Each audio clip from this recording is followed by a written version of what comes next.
I don't know. I was gonna make a joke about the guy with no face from the Game of Thrones. Whatever, it's fine. Hello and welcome to the Legends of Tabletop podcast. We're gonna be playing runners tonight. Oh shit! There's a bunch of people already in chat. Cool. Holy crap! Uh-oh. I'm getting feedback. Hold on. This isn't going to work. Jesus, how long have you been doing this, Stein?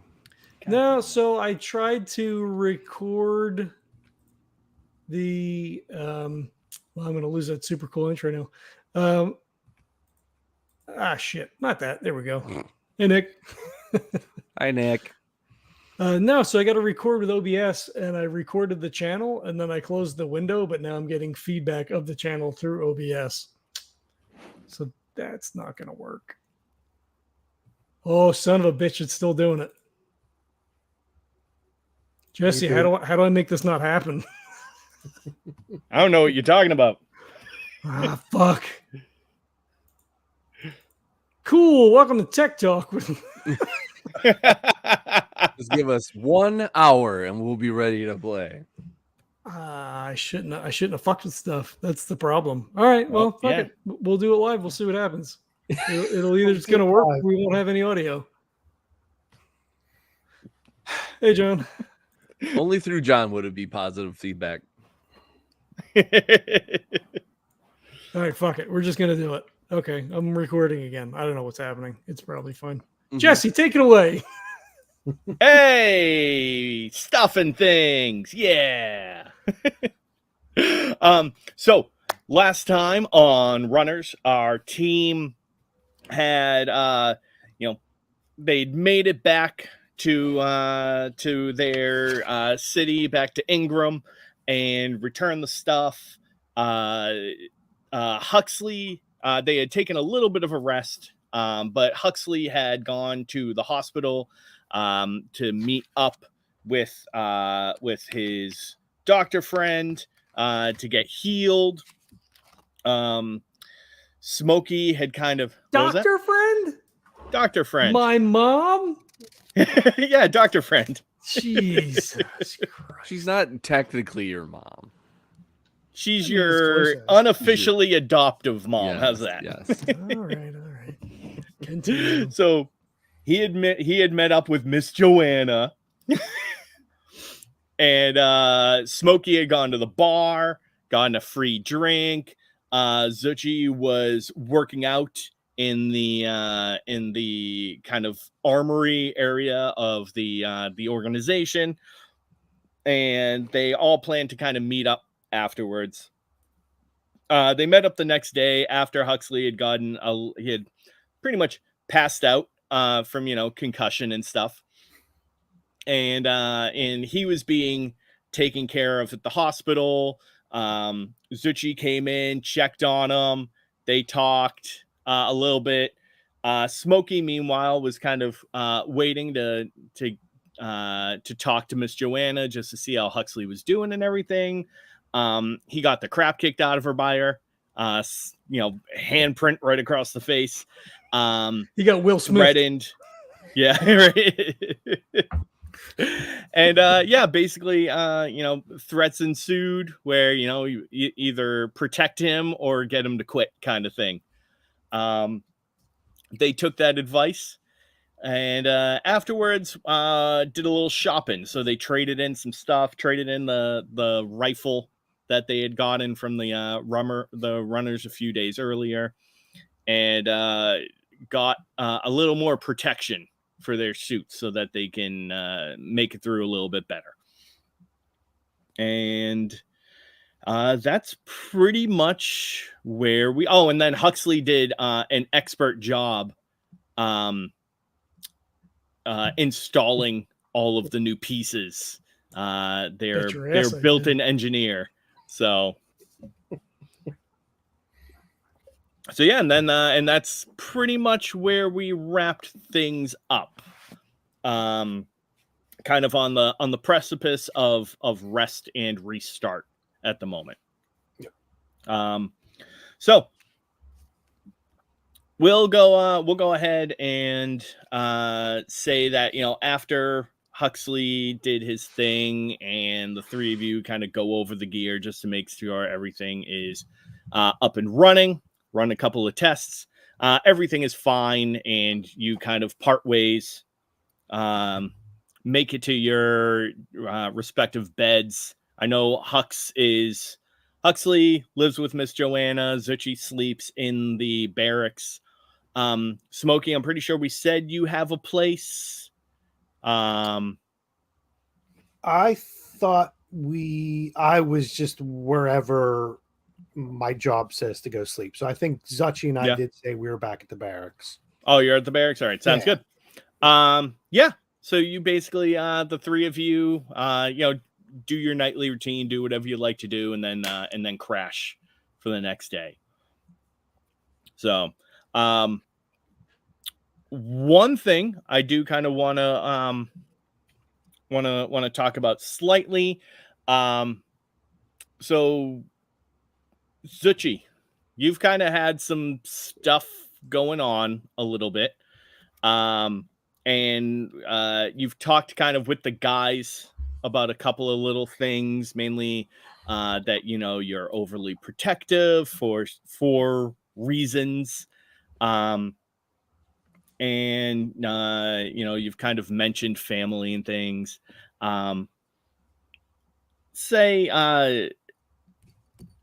Actually, real quick, go ahead and roll me, give me a psyche roll. Just beat a 3. I got a 6. Ooh, nice. All right. So I'm gonna let you kind of take control of whatever you want. I'm gonna kind of lay a little bit of groundwork. Tell us as much or as little as you'd like. All right. So all of these kind of recent events bring up a lot of memories, a lot of true or not, really, memories are weird that way.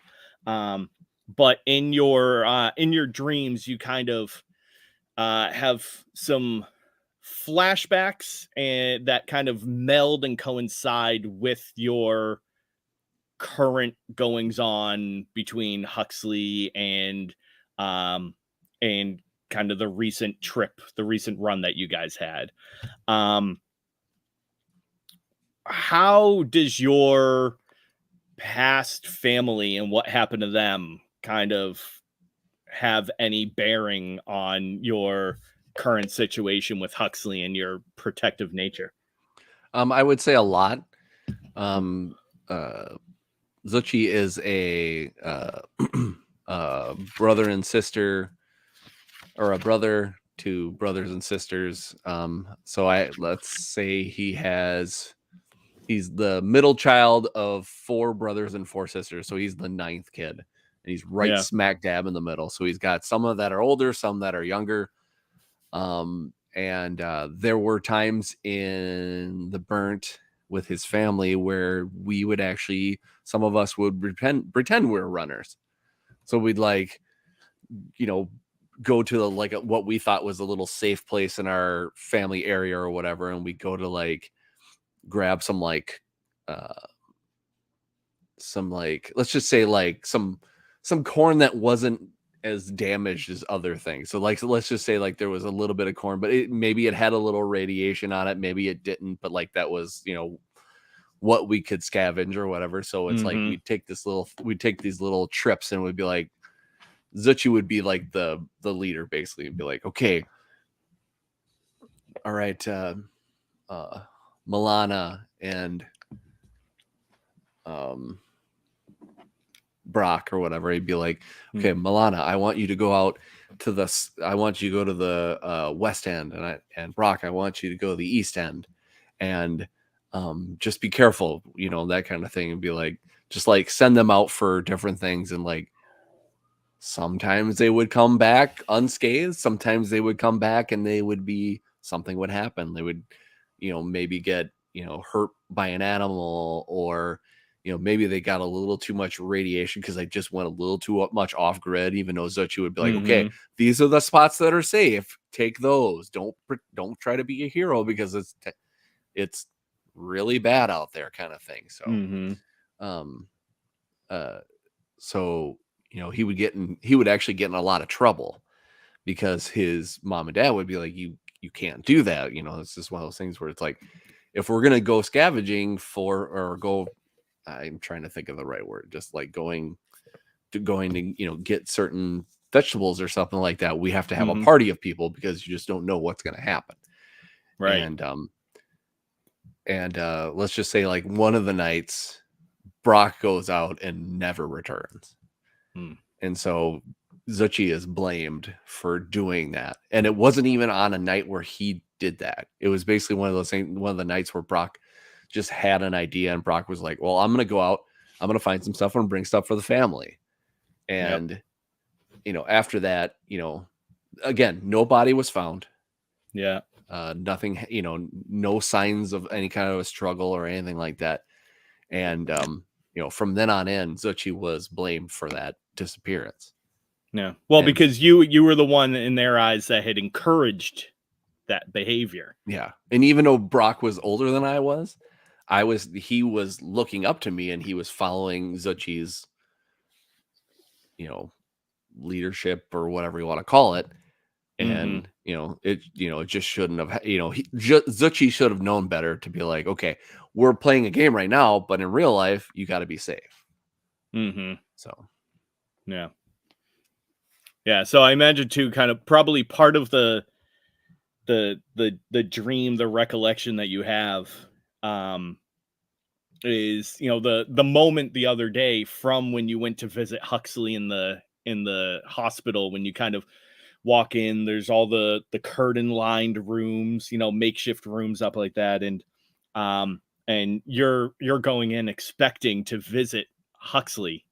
But you draw that curtain back and, whatever the current situation or the last situation that Zuchy had thought of how Brock might have ended up not returning.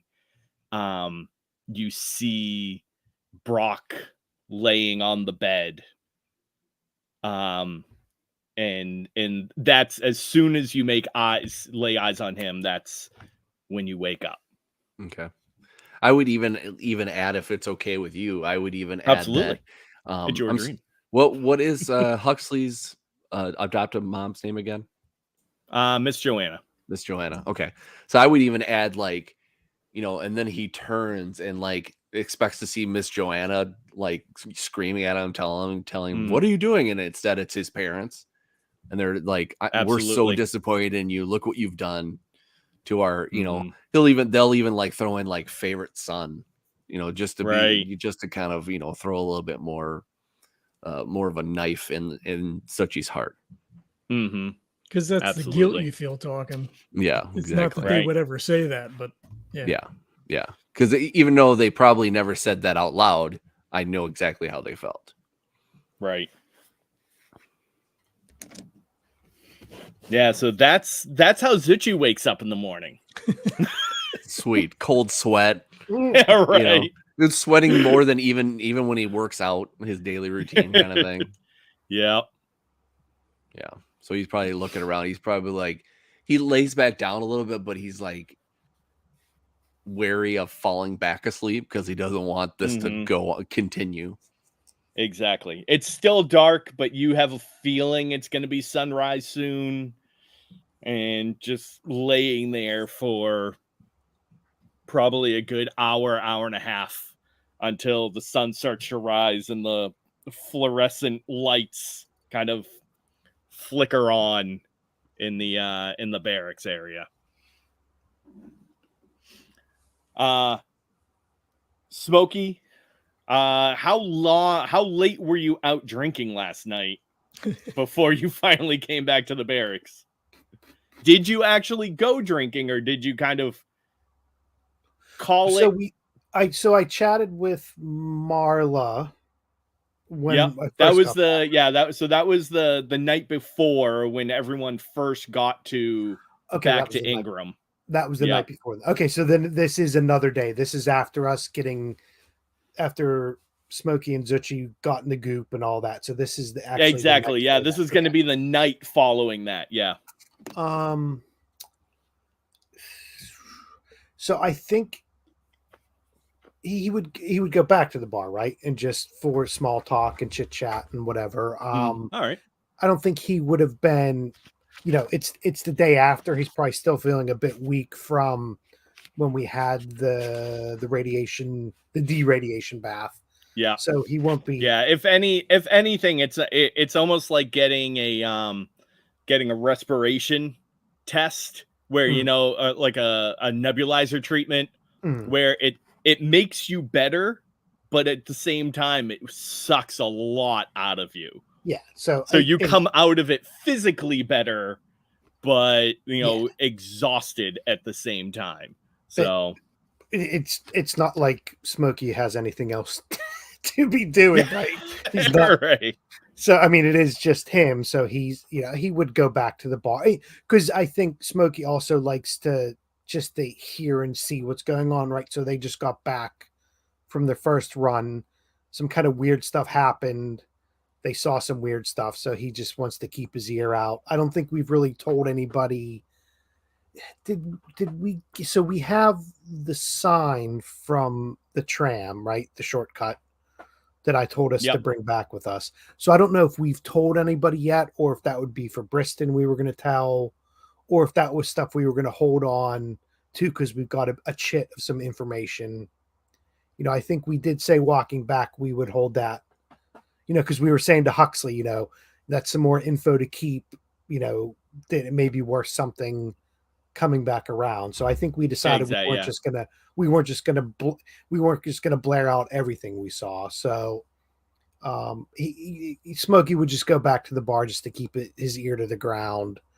We did get attacked, right? There was some weirdness going on with the other runners that we saw under the bridge. So he would just go back, and I wouldn't say he's nursing it, but he wouldn't be, tying one on or anything.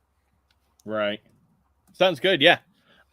He would get a buzz on. Let's say that he'd get a buzz on. He wouldn't get right. So there you go. He'd get a buzz on. Though. And Marla definitely helps with that a little bit. So she sees, when you first walk in, that you're, a little hampered at the moment. And so she says, I'll tell you what, I'll give you the first couple half off. You look like you might need a couple. Well, yeah, after the shot you gave me yesterday, and then some of the other doctoring I got done, yeah, I'm a bit wobbly on my knees, so it would definitely be appreciated. Yeah, and she leans on the counter at that point too, and she's like, "Okay, now that one was for free. All right, that was your first run, your first real hit. All right, but don't count on those for too much longer." And she kind of like gives you a little bit of a wink and starts pouring a couple of drinks. Yeah, so whatever she gives me, I'm assuming Smokey may be a Boilermaker guy, so it's probably a mug and a shot. Nice. So when she does say that, he'll raise it up as a toast to her, so he knows the tradition of, right, your first run back you get the shot kind of thing. So yeah. The de-radiation shot or whatever it was, but yeah, so he'll understand that, and it's not like Smokey's looking to recoup everything. He's, as we said, he's pretty rough and tumble, so it's not like he's not like Zuchy. He's not going to be going through his stretching and working out. So right. I've made it this far. I've been lucky to make it this far, so let's just keep rolling the way it's going. Nice. Yeah. So, you're there for probably about an hour or so, probably maybe a little less than that. And now that you've had a few at this point, and Marla's taking care of some other people in the bar. It's not super busy. But there's still enough that you don't get her attention all the time. Yeah. She's probably circulating around like 6 or 7 tables at this point. Mhm. But at one point she gets a moment, and she comes back to you and she goes, so how are you feeling now? Uh, are we saying on a macro or micro level? I'm feeling a bit shaky, but we've had a I was going to say a good run, but I guess that would be a well, I guess we did have a good run. So I Smokey would just say, I'm a little bit it's been taken out of me, our run, but the kid made it back. And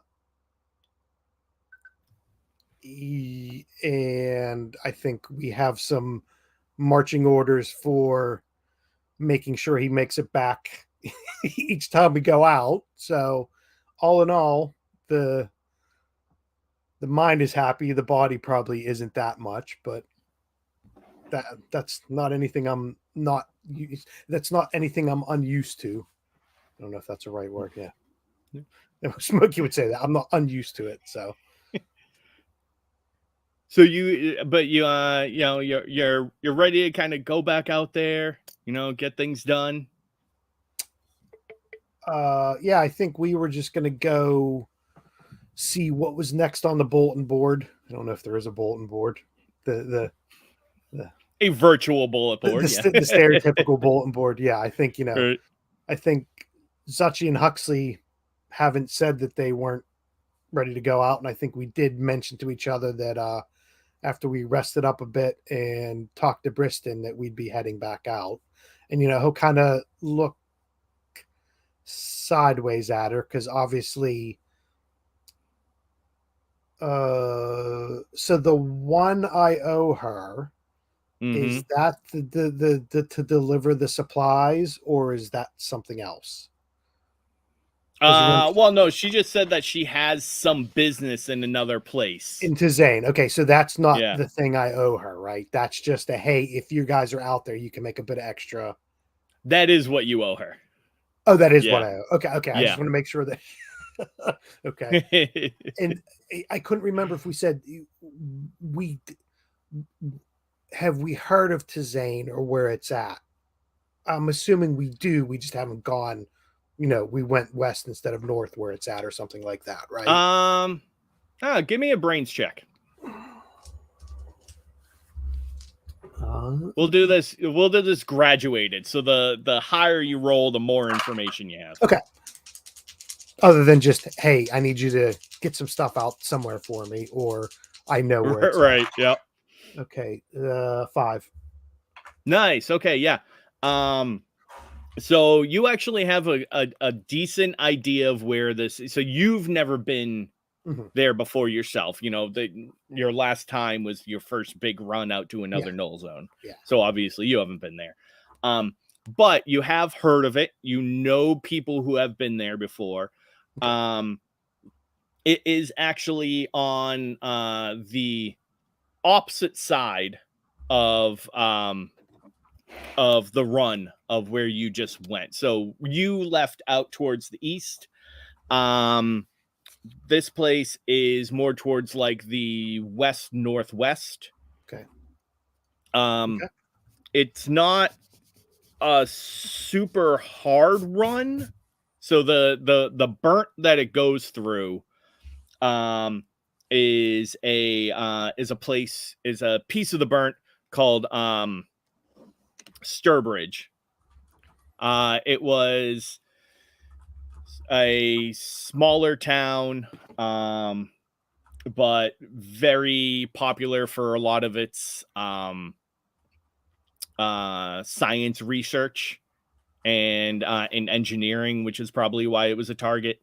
But it's a wide area, so it's a longer run, but not necessarily more dangerous. And it's And so, you know plenty of people that have kind of gone back and forth from that area relatively safely. Okay. So, And so I'll look to Marla and just say, so the glass she gave me where she said, that first one, the first taste is free, everything else afterwards. So I'll kind of Yeah. tap that. I'll tap that glass, just saying, so is this pertaining to what we talked about before, or do you have something new on your mind? and she kind of looks at you and grins, says, "You must be some kind of mind reader, ain't you?" No, I don't like to, don't take this the wrong way. I don't like owing people. Not saying I don't like owing people, but if someone's looking for something from me or for me, I want to make sure it's taken care of. I don't want to leave you hanging. Well, tell you what, to alleviate your conscience, why don't we go ahead and speed this up a little bit then? You got a lot of tables to cover. I don't want you wasting your time. And well, I Smokey's wouldn't doing want this. I wouldn't want this weighing down, sitting in the back of your mind every run that you go on. Yeah. So I'm assuming Smokey's doing this, jokingly, right? He's not. Yeah. There's no edge to it. He's just saying, look, I said I would do something for you. I want to make sure it's taken care of, kind of thing.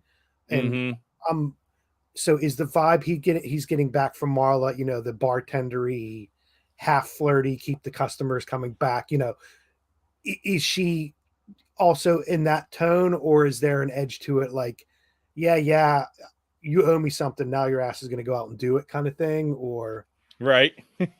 Yeah. No, I mean, she's being polite about it. Okay. She's not trying to push you to do anything, but she's just kind of reminding you at this point that you owe her. And that's, I'm assuming every time I come in to get a drink, that's going to be there. Maybe not at the front of the conversation, but it's going to be around there, right? But also, I don't think Smokey's going to take that as any kind of slight or anything. He's just gonna roll with it and say, "Yeah, I know you're next up on my list. I'll make sure I check that off. That next kind of thing." Right. Yeah. Okay. All right. Yeah. So she says, "Yeah, and she's like, listen, I had a guy." That was up that way about a week or so ago, was supposed to make the run, said that he'd get it back, said that he'd get what I needed up there, ended up taking on another job, wasn't able to bring it back. So it's kind of something that's time sensitive, and I don't know if you're going up that way anyway, but it's kind of something that I need pretty soon. And I was hoping that, maybe you'd be able to run up there and get it for me. So you need me to go. So I'm not the delivery guy. I'm the courier guy. So you want me to go grab something there to bring back here. I'm not picking anything up. Okay. So, and you know what? I'll tell you what, I know, you're not used to going, runners aren't used to going empty-handed one way. And I know I don't want you to miss out on anything. So tell you what, your normal payment, how about I do like 1.5 times? I'd like to double it. I don't know if I can right now. But if I can give you like your payment plus half, do you think that would be good? So Marlo gave him the coin that got him in under the bridge, right? That's who gave. So he'll take it out and kind of flip it up in the air and say, "I'm not going to be haggling over price. You helped us out before, so let me grab the other two guys, and we'll find a job that takes us that way. And I'll see. No, I'll see. I'll find us a job that takes us out that way, and I'll bring back what you're looking for." And I mean, because that's Smokey's like, look, whatever's out there. I don't think Huxley or Zuchy had anything planned about next. We just said we're going to do another one next. Yeah. So I would kind of look for one that takes us to that area, and we'll leave this other the Marla side quest. I'll keep that to myself for the moment, Yeah. but we'll see how it plays out. So Smokey- yeah, I'll go ahead. I was just going to say, Smokey wouldn't be trying to do he wouldn't be anything underhanded, right? If we're going to take a job, okay, I won't keep playing it out, but Smokey's not going to be like duplicitous with the other two, right? So, Right. But, Yeah. and if You're there's not going to be sneaky, right? You're not going to do the job on the side and then Exactly. take all the money for yourself. You know, Exactly. it's not that kind of thing. I mean, that's just not the way Smokey is. So yeah, okay, Yeah. cool. All right, sounds good. Yeah, so she'll get, you'll see her get kind of almost like relieved a little bit, and then she'll go over, pour you a stout. Well, this one's on the house. I will grab it and take a sip and just say, is there, any info you can give me, any name or contact I got to shout out when I get there, just basic stuff, right? My assumption is she doesn't want to go too much into detail. I'll just say, look, who do I got to talk to grab this bag and bring it back? That kind of thing. And so she'll actually pull out her phone, and you see her, swipe a few things, and then she'll kind of reach her phone towards you, and you'll hear kind of like an alert notice. Mm-hmm. And it's just alerting. It's just, do you want to connect with this device? Yes. Yeah. I'll turn on so you do. I'll turn on my Bluetooth. There you go. Right. Yeah. and yeah, she'll just swipe you over a file. Okay. And she's like, that's going to have all the contact, the GPS location for where they are, the item number for the box, and pretty much all you need, honestly. Okay, and Smokey won't even go to look at it, right? He'll just raise his glass again and take another drink, and he'll go look at it later. Yeah. So if that's all he needed from her, if that's what she gave him, then it wasn't like she said, look at this and then destroy it, or that kind of thing. So he's not going to be worried about it. He'll check the file later for all the details. Sounds good. Yeah, and as soon as she does that, the bell goes off for the front door. It's not like a real bell, it's like an electronic sensor that has like the bell chime sound. And she glances over your shoulder real quick to look at the door. And then she looks back at you, and her face kind of goes a little serious. And she says, I have some business I need to take care of, but let me know if you need anything else. All right. And she kind of makes her way towards the end of the bar to head out onto the floor. Okay. And all Smokey knows is someone came in and then her face changed, right? That's it. Cause he was, he was facing towards her. Not, I mean, so he'll do a little bit more nursing of his drink. He's not going to pry, but he's just going to see if anything happens. He's not going to get too involved, because obviously Marla probably has about a million different things going at one time. So he's not going to, no one's come up and glassed him yet, so he's not too worried. So lean back in the bar stool, turn to the left a little bit, take a drink. Try to be as subtle as it can be. Exactly. But I'm not gonna make it, I was gonna say, too obvious. I'm not gonna try too hard, right? Because I'm sure there's tons of shit going on that everybody's up to. Well, yeah. I'll just slowly finish my drink. Yeah. So yeah, you finish your drink, and there's nothing else much.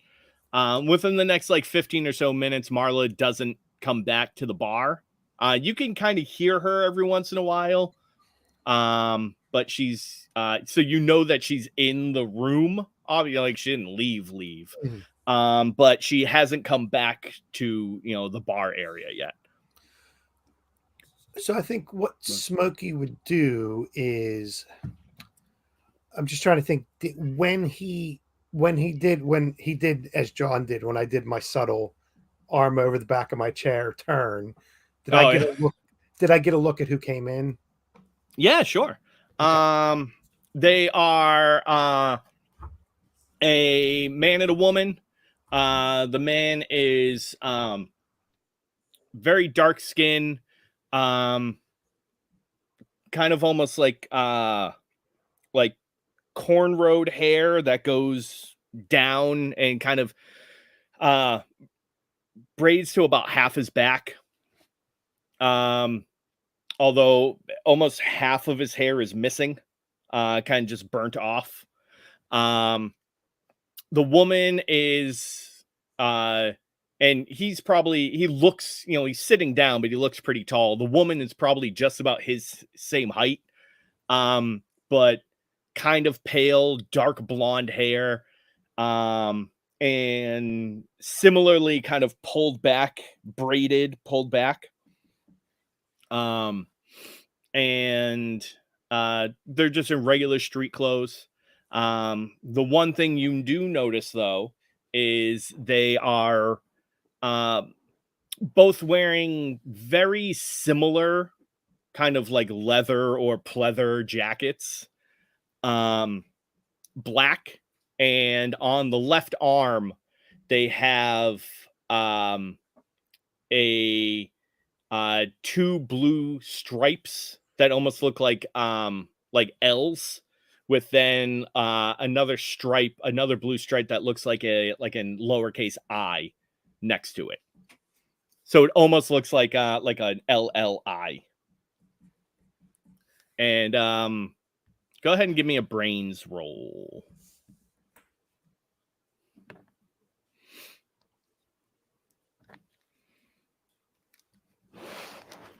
Another 5. Nice. I'm not sure what kind of and you want for this. Give anything you want for it. But that is the same emblem that was on the suits of the 2 runners that had ambushed you guys after you left the scrub. And you grab Huxley right away. Just kidding. Right. Use him as a shield. That's not what I was gonna say. Holy smokes, that went dark. And so Marla's not back. I'm assuming there's someone else, keeping an eye on everybody, right? So she's not the only one that works there. No, she is the only one that works there. Yeah.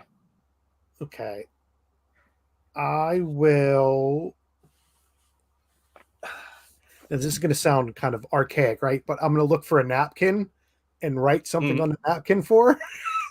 Yep. And I'll just write, for those 2 that came in with the funky hair and black jackets, buy them around on me. And I'll put a little smiley face on the end. And underneath that, I'll put, may want to chat with you later.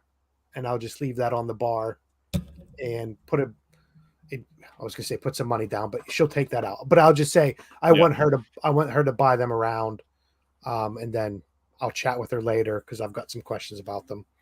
And then I'll just walk by them and kind of nod, just like you would in a bar, right? You're not standing, just you're walking by someone and you kind of give them the nod and walk out. So I'm gonna leave Marla a note to buy them a drink, but I'm gonna chat about them later. Sounds good. And yeah, when you leave, you kind of walk behind her, so the other 2 runners are facing your way, so they kind of look up and make eye contact with you, and they kind of give you a nod, and then that causes Marla to look over her shoulder and see you, and she's like, you get some rest. And I'll take out a smoke and light it and say, that's where I'm going right now, and go out the door. Nice. Huxley. Yo. You've had a relatively pleasant night's sleep. with all the drugs coursing through your body? Feeling pretty good. Relaxed. Right? Yeah. Very colorful dreams. Was reading a good book, fell asleep, wake up, it's just like on my face.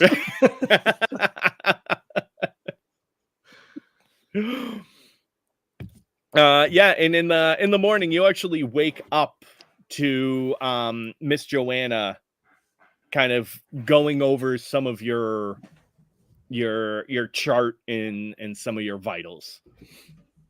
Okay, so I'm still in the hospital then. Yeah, they said she said that you could have, spend the night here and just for observation before you got discharged. Okay, all right. So, I think he kind of stretches and, sees her there. He's so, good morning, Mom. How's everything? And They look okay? I'm sorry, honey. I didn't mean to wake you up. Yeah, I was just, going over some of the discharge paperwork before we finally got you out of here, and I just needed to kind of, write down some final numbers and just to get them in the system. Oh, okay. Well, I mean, the guys will wait for me, I guess. We don't have anything going on yet, I don't think. She kind of drops a little bit and she goes, "You take as much time as you need, okay? I don't want you going out there before you're ready." He like scratches himself, and I mean, I guess, it's probably okay. I mean, I feel all right, I guess. And she kind of nods and walks over and like puts her hand on your shoulder. And she goes, I'm glad. I just want to make sure that you're okay. That's all. He like feels around on his head, for lumps or whatever, and he goes, "Yeah, your face is probably like still a little black and blue. swollen, a little tender, but it's not nearly as bad as it was." Yeah, I mean, this doesn't look so great, but it's what happens, I guess. I mean, and I'll try to do better next time. I was trying to get away from that guy, and he wasn't there when we went through the first time, so I didn't expect him there when we went back. And he kind of looks confused. That's why you need to be careful. And that's why she kind of sighs, says, "It's why you need them to be with you. If you're going to be out there, you need a good team. You need people you can depend on who will look out for you." Oh yeah, those guys they're super nice. They're looking out for me. I mean, they were helping me out. Yeah. They seem like lovely gentlemen. And there's definitely a layer of sarcasm on that. She's like, "But just because they're nice doesn't mean that they can do the job well." He sits and he thinks for a minute. Well, we all made they it back. were a bit shitty, weren't they? No, we all made it back. I mean, they didn't have good filters on their suits. They took a lot of radiation damage. I was really kind of worried about them. They're fine now. Oh, good. I put some new filters in their suits. I think Mr. Smokey found some that he traded in. That we found a rifle from that one guy, and then I guess they traded it for better filters because they had really bad filters.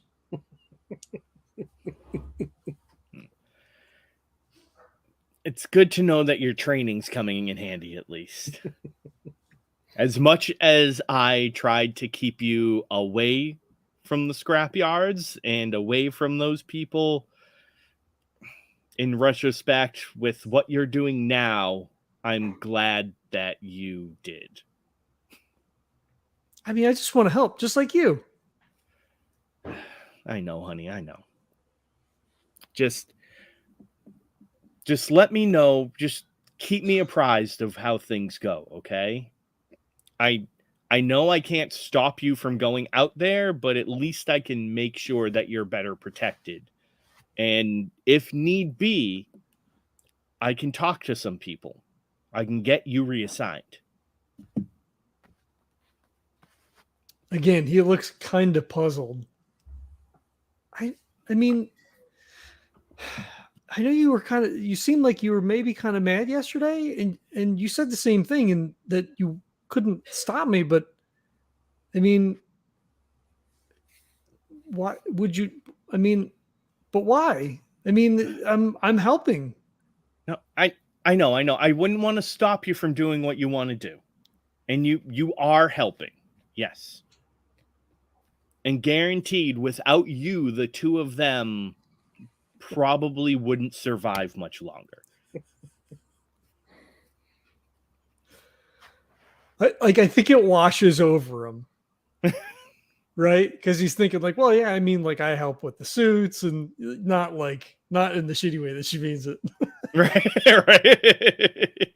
He has no guile, so I don't like. It's not even Right. something he would be looking for. Yeah. Well, I mean, I don't want you to be mad. I'm not mad. I'm just worried. You can understand that, right? Well, yeah. I mean, it's not. I mean, it's kind of dangerous, I guess. But I mean, we have suits and all. Well, yes, but even you said the suit can't keep you protected all the time. No, like I did. He did hit me pretty hard. Well, not Left a just dent. that, but if you're, what if your filter isn't enough next time? What if your armor isn't enough next time? What if something breaks out there? Well, I mean, I always check everything real good before we go, and I have my toolkits and stuff. I mean, I could be able to fix it.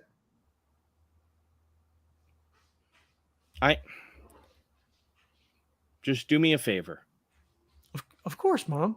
If you find yourself in a tight spot,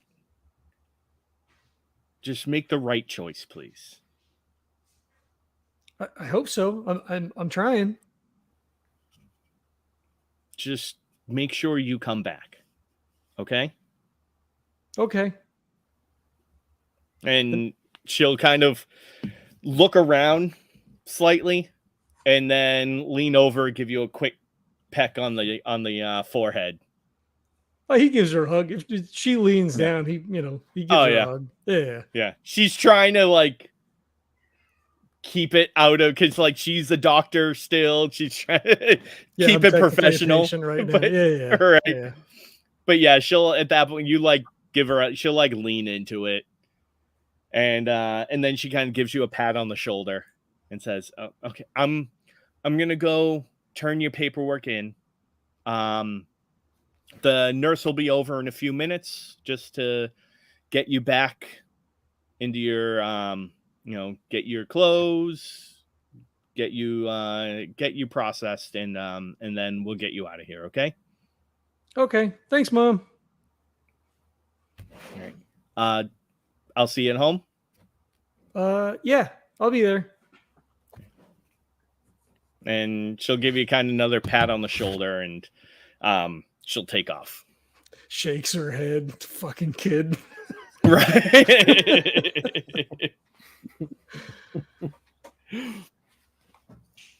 So he picks up the book that's now on the side of the bed and just starts happily reading. Pours himself a little glass of water. Oh. All right. Where do the three of y'all meet up? I don't know. Do we have a spot? I mean, once I got out, I would wander around, start looking for you. I mean, I would go to the barracks first, probably. The barracks. the training area, and then the bar. Yeah. This will be the morning after Smokey got a little tipsy and after Zuchy had his dream / nightmare. Mhm. So I think we said last time Zuchy and I kind of stay in the same kind of area, right? Yeah. Mhm. So I would think that morning, obviously, Zuchy's probably up way before Right. Smokey, or at least out of bed before Smokey. Yeah, he's up before you on a normal basis anyway. So Yeah, exactly. So I would say that, once Smokey gets up, he would just chat really quickly with Zuchy, just saying, let's, if you're up to it, and if the kid's up to it, I say we go look, see if there's another run we can do. I have kind of a direction in mind, and I'll talk to you guys about it if we can find something that kind of points in that direction. If we find something that's heading in that area, then I would explain some of the other stuff. But so I would just lay that out to Zuchy, and Smokey's going to assume that if Huxley's all right, he'll end up coming over. So he's just filling in Zuchy a bit before Huxley gets there.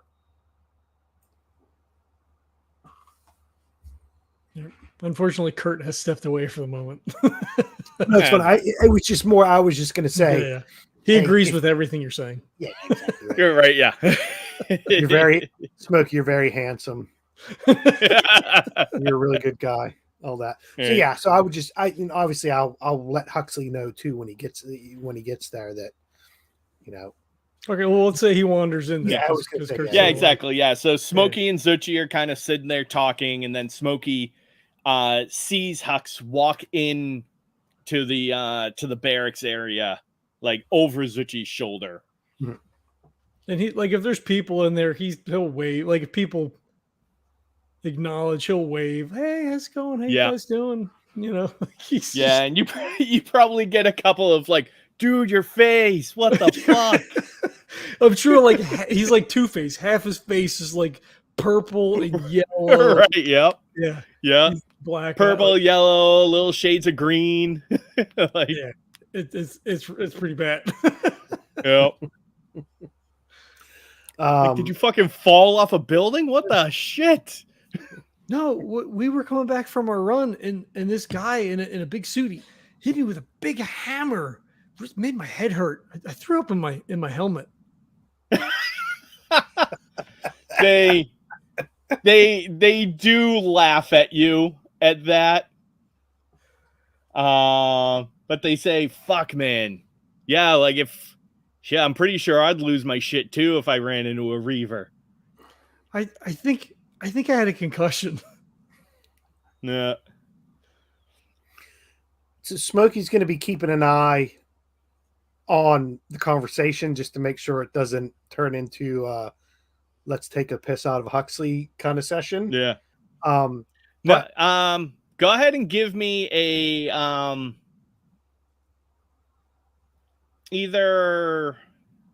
let's say psyche. Give me a psyche roll. 4. 4, nice. Yeah.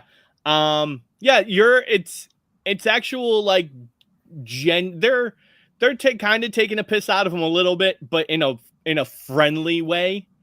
But there's like genuineness to it, and like definitely a sense of like respect. He got cracked in the face. Exactly. He got cracked and is still here. Like, you're here right now. The rookie made it like back. Good on you kind of thing. Yeah. Right. Yeah. And that's the vibe I was kind of assuming that it was, but I just wanted to make sure that, Yeah. Because Huxley doesn't get any of it. Like, he's laughing too, like. Right. Yeah. But, technically we're all still rookies, right? But we did make our first run. Yeah. So I'm sure, I would have gotten a bit of it too if I was in that situation that Huxley's in. But Exactly. I just Yeah. want to make sure that that he's still smiling and everyone else is still smiling. Yeah. Oh yeah. Yeah, and has like Huxley sees Smokey and stuff, he'll kind of like wave to him. And yeah, one of the guys actually does, like one of the other runners. It's actually like, all right, yeah, Two-Face. Just make sure that you don't get smacked around again, all right? Or get smacked on the other side to even it out. Yeah. I hope not. It hurt a lot. Hey, Mr. Smokey. Thank you for giving yourself your own nickname now. So Smokey will wave him over. Yeah, he ambles over. Okay. Yeah. And Smokey will say, how are you feeling? Okay. I think it looks worse than it is now. It looks pretty bad. as long as it doesn't feel as bad as it looks. As long as I don't push on it too hard, it's okay. Yeah, it hasn't taken away from anything. You still got your look. So, how's Miss Joanna feeling this morning? I don't think she likes me to go out on runs. I mean, she said she wasn't going to stop me, but I don't know. I mean, she seemed like maybe she wasn't mad, but I don't know. I mean, she didn't tell me not to do it. I think she's just worried about you. She wants to make sure you don't take any more risks than you have to, but I think she's leaving it up to you. If this is something you want to do, then she'll support you, but she won't necessarily be happy about it. But hey, that's life, right? as long as she still gives you a hug and a kiss every once in a while, then she's not going to be too mad at you. No, I mean, she said she was worried. I mean, I told her I have you guys, so I mean, we did it. We made it back. Everything's mostly okay. Just kind of like big shoulder shrug, like whatever. So what I was saying, Kurt, was you and I were in the barracks waiting for Huxley to come over. So I was just telling you that if you're up to it and Huxley's up to it, maybe it's time to go look to do another run. I did just kind of mention there's something I want to talk to the two of you about. But let's go try to find a run to see if I need to talk to you about it now or the next one. We're trying to look for something on the board that has us going, we said west, right? Or west-northwest in that kind of direction. And it may give us some information fill in some information that we saw on our previous run. So if you're up for it and Huxley's up for it, I say we go see if we can find another run. So hold on. So what you're telling me is you have a secret. You want to tell us, but you're not gonna tell us now. You're gonna wait till later. But it has something to do with something that happened before that was important, but you don't want to tell us now. Maybe you'll tell us later. And kind of Smokey will look around and just kind of with that. We're in the barracks right now, and there's lots of other people around. It's. I will tell you, and I will tell Huxley. But let's make sure it's only Zuchy and Huxley that are hearing it. And then he's like, "Oh, okay, I get it." And he winks. Little hush, hush on the QT. I get it. Okay. Smokey will wink back, touch the side of his nose, doing the Is your nose itchy? I get that sometimes. It hurts now when I rub it though, because the whole side of my face is kind of. And Smokey will say, "Rub it on the other side," and then kind of stand up and like smack his hands together and say, "Okay, let's go. If you guys are up for it, let's go see if there's more work for us to be doing." And just kind of head off to wherever the requisitioning office bulletin board jobs board is. Yeah, you'll actually be able to pull that up on your whatever, your phone, Okay. tablet, whatever electronic device you have. Huxley's so already then- doing that. Yeah. So if you're near an organization building, and you're connected to their network, then you can pull up all that information on your, your org app, basically. So I'll when I stand up, so I'll look at both of them and just say, let's let's all start searching, see if we can find something that's kind of west or northwest, and he'll look out the whatever I was going to say, the window, whatever it's made of, it's glass or some kind of newfangled. He'll look out and say, looks like a sunny day. Let's go sit outside and talk about it out there. Kind of head for the door. Huxley's just reading stuff out. There's one here. There's one here. There's one here. And this one, and this one, and this one. So when we get outside, we'll find somewhere to sit, away from, not making it like we're shifty and hiding, but, away from, I'm sure Right. people are going to be walking by or whatever. Oh, So yeah. So I'll just say, the reason I want us to look in that direction is Marla has a job to bring something back to her. Now, I don't know if this is an official quote unquote job, but it's something that she needs delivered back to her. And I'll take out the coin and just say, she was the one that gave me this, that helped us get under the bridge to rest. So I kind of owe her for that. And she might have a bit more information if we do this for her. So if we can do our normal run to that general area. She's given me all the info of what she needs, and I'll pull up that file and start reading it or start looking at it with them. Right. I'll bump it to them so they can see it too. And we can start going through that. I don't look at the file, but when he says like the name of the place, can I find? There may not be a job that goes that way, but can I find something that? Can I make a roll to see if there's a job that goes in the direction that Smokey wants to go? Sure, yeah. Go ahead and give me a brains roll. All right. Am I at full brains at this point? After Yeah. being Yep. treated? Okay. Yeah, you're good. My highest is a 4. Nice. Okay, so there are no official jobs going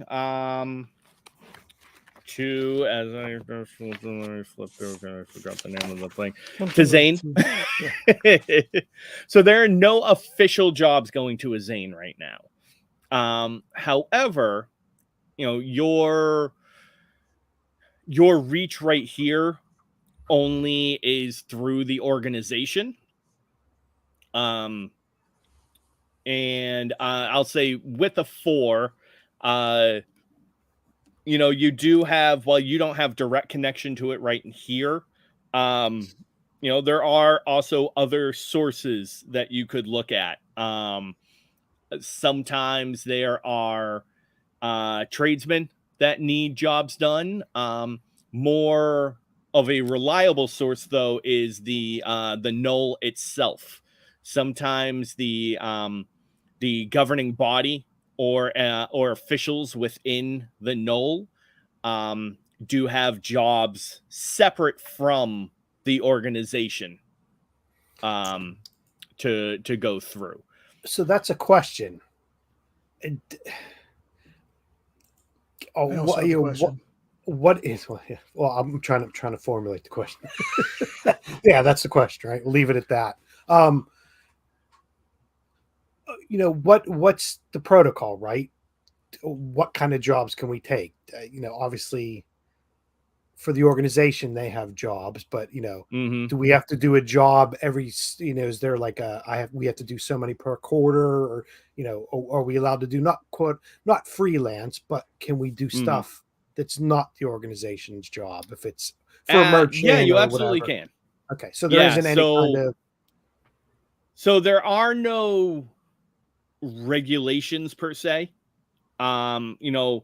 You do work, you are official runners, you are licensed, you work through the organization. Mm, Um, you effectively owe them your suits. But you know, it's more so like you took out a loan to buy the suit. okay. It's just that you took out the loan from the organization and then also bought the suit from the organization. Kind of a scam, but not really. um, it's like, and so yeah, so it's like taking out, store credit and then Mhm. purchasing something in the store. So you owe that money back to them, Yeah. but that suit for now is yours. Okay. And so, with you owning that, you can take side jobs. You can work for anybody you like.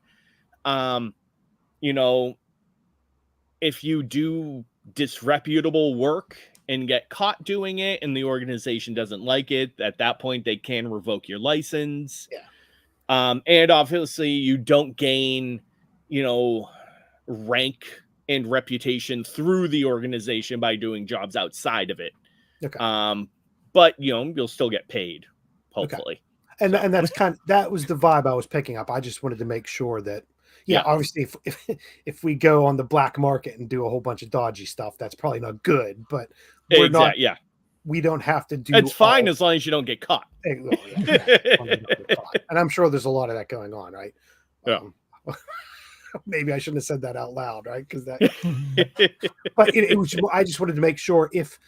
So here's Smokey's thought. So, Smokey will say, if there isn't anything from the organization, we can see if there's anything else on offer. I don't know if we want to make it.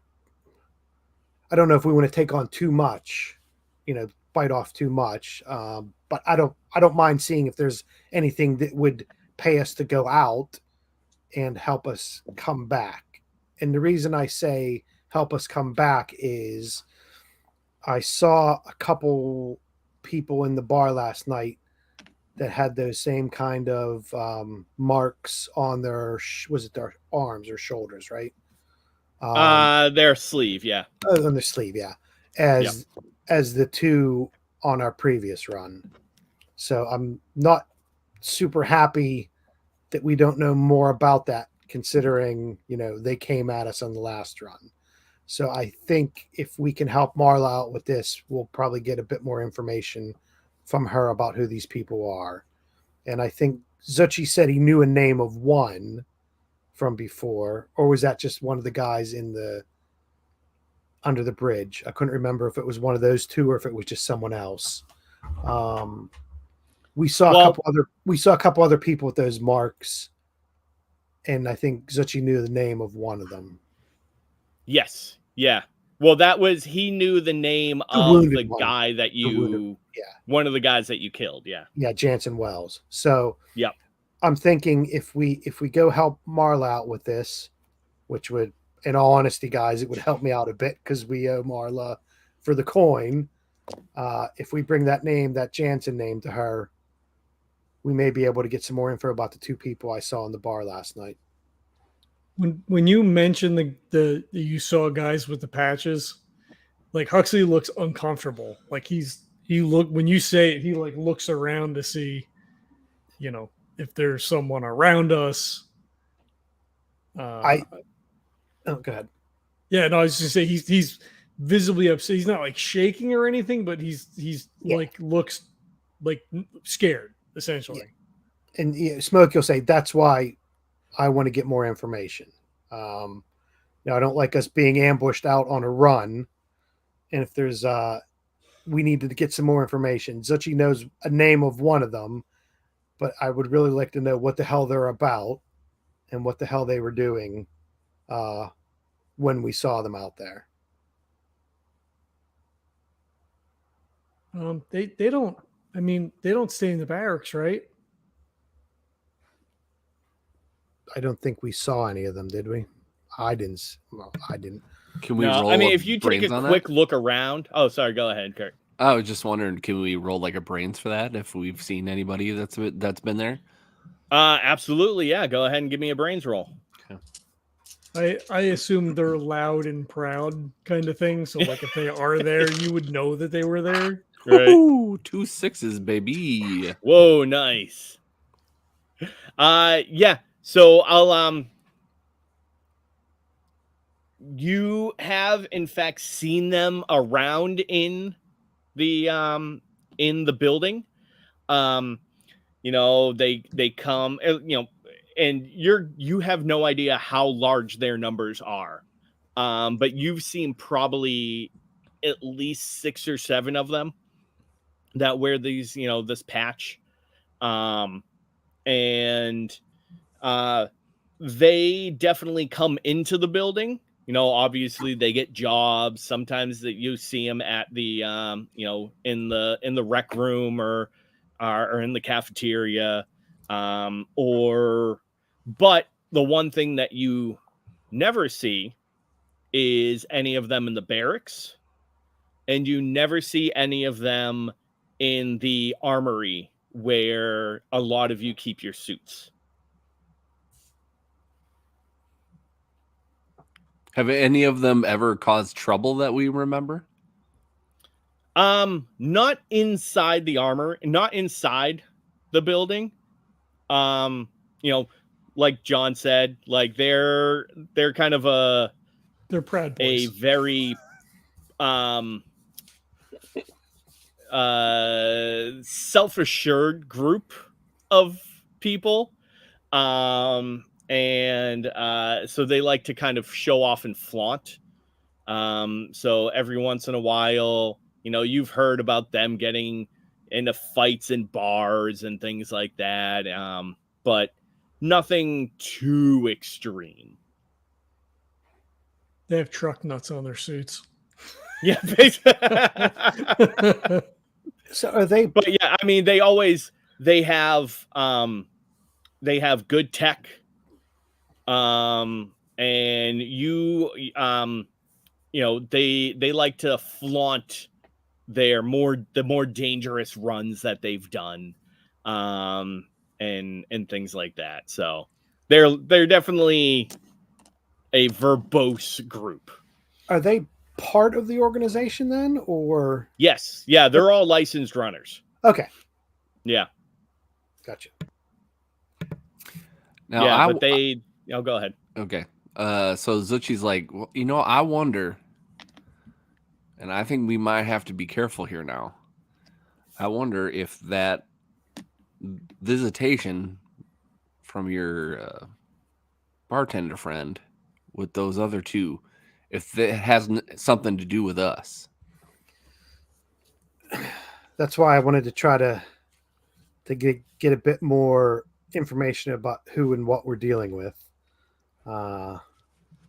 If this is just, you know, some kind of, you know, stepped up group of licensed runners, you know, I definitely want to know what they're about and how we ended up being about what they're about on the last run.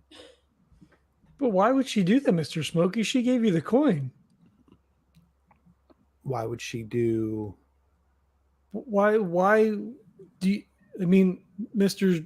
Zuchy says that maybe she's told them to come after us, but she helped you. So why would she send them to come and get us? That actually was not what I was saying. Actually, sorry, Huxley. What I was meaning was that they were asking her about us, because we did what we did to them. So I'm wondering if they're trying to find out about us. Oh, okay. I didn't understand. Yeah. Well, from the description that Smokey is saying, it doesn't seem like though that group is a very good group. So I think we're gonna have to really tread lightly whether we're in here, and he points to the bear, the area or whatever, or outside of it. I mean, I don't want any trouble with anybody. I mean, there's not as many people as there used to be. Why would they want to do something like that? I think from the way Marla looked when they walked in and the type of business she's in, you gotta be friends with everybody, right? And everybody's got to be friends with you. If you get kicked out of the bar, there's not too many other bars to go to. And she would be a good source of information. So I think, to both of your points, whether she's telling them about us or if she can tell us a bit about them, it would definitely be worth finding out. And to Huxley's point, she did help us out with the coin. And I think from what she was saying about this job that she needs, it's a bit time critical. Not super time critical, but I think she would feel much better the sooner it gets done. So I'm going to walk on wood, right? I don't think she'd send us out to an ambush for something she really needs, right? Well, now I have another thought now. I almost wonder if them two were looking for the thing that she was looking for. Maybe she was doing the job for them and she didn't have it. So maybe if we do this job, maybe that will keep her safe. Then we've got a bit of collateral to use to pry out some more information and find out why the hell they were out there trying to get us last time. Yeah. So I feel like as much as I want to do another official run, I feel like this is something, and as long as you're vetted and you think, as long as you vetted her, Smokey, and you think that she's in trouble and that we need to help, I mean, why wouldn't we? I think this comes back to my point of biting off more than we can chew. Do we want to try to double up on jobs, or do we just want to take care of this and get it out of the way so it's our main focus? Well, I'd say after that last little ditty that we got into, I feel like putting too much on our plate is probably not a great idea. What do you think, Hux? I don't know. I mean, if we have to go, if there's something that somebody needs taken, I mean, we're going to go anyway. Well, let's see if we can find something that's doesn't weigh us down or is not too bulky, right? Maybe if there's some paperwork that needs to be delivered, let's see if we can find something nice and easy to take up. I don't know if I want to be hauling coal up again if we've got to keep our eyes peeled. I mean, I can ask Miss Joanna if maybe if she knows if they need any medical supplies or anything, we could take that. Smokey will hold up his hand and just say, maybe let's not loop Miss Joanna into this yet. A, she might not be too happy. And B, if it is something that we need to keep our eyes out for, I don't think we want to get Miss Joanna involved in it. I don't think we want her to get roped into whatever we're looking at. I agree. She don't quite like us none in the first place. I think she likes us well enough, but I think she's just. Oh, that's what you think from all that? From that little thing you have right over here on the side of your face? You think she really likes you? I guess your definition of like is different from mine. I'm not going to take it personally because I know where that thought was coming from and where her feelings were coming from. So she may not be too happy that Huxley's hanging out with the two of us. But as we said, we made it back last time, and a little bit worse for wear on Huxley's part, but we did make it back. So yeah, I think next time we explain how we came back from something, I will explain it to her and not you, because the way you explain it seems very much not. It doesn't really warm my heart, so I'm sure it wouldn't really warm hers. So Smokey throws arms on, go, be my guest. Huxley's so confused. He'll kind of You weren't there for that then? Was Huxley there for that? When you got slapped? No, he was in the bed. He was in the room. So You if guys coming in to see me. I'll give him. When I say that to Zuchy, I'll give Huxley a bit of a poke, and I'll just say, Miss Joanna wasn't very happy with me that you came back with your bell rung. So, but we did tell her, we kept an eye. All of us kept an eye on each other, and we made it back. And I think that's just what she was worried about the most. She did say that you guys were lucky that I was there. We were lucky we were lucky you were there, and all that luck rubs off on each of us. So do you think that those people might come after us again, or not the other ones, but the ones that you saw? I have no idea. That's why I think, to Zuchy's point, maybe we just focus on just doing this one thing. If we can't find anything that's just like a USB drive to deliver, if we can't find anything that's like that, maybe we just focus on this one. But as I said before, it's a democracy, so there's 3 of us. We'll definitely get a vote one way or the other. Add a character. I'm just trying to debate whether or not Huxley would suggest practicing with the firearms a little bit. We've been in downtime so we could spend XP.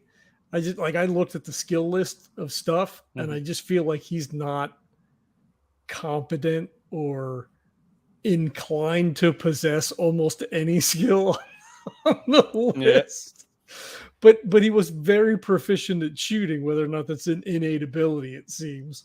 But I don't know that he would suggest that, because I don't know that he's necessarily comfortable with that. Well, all right. Can I give you some devil's advocacy here? Sure. So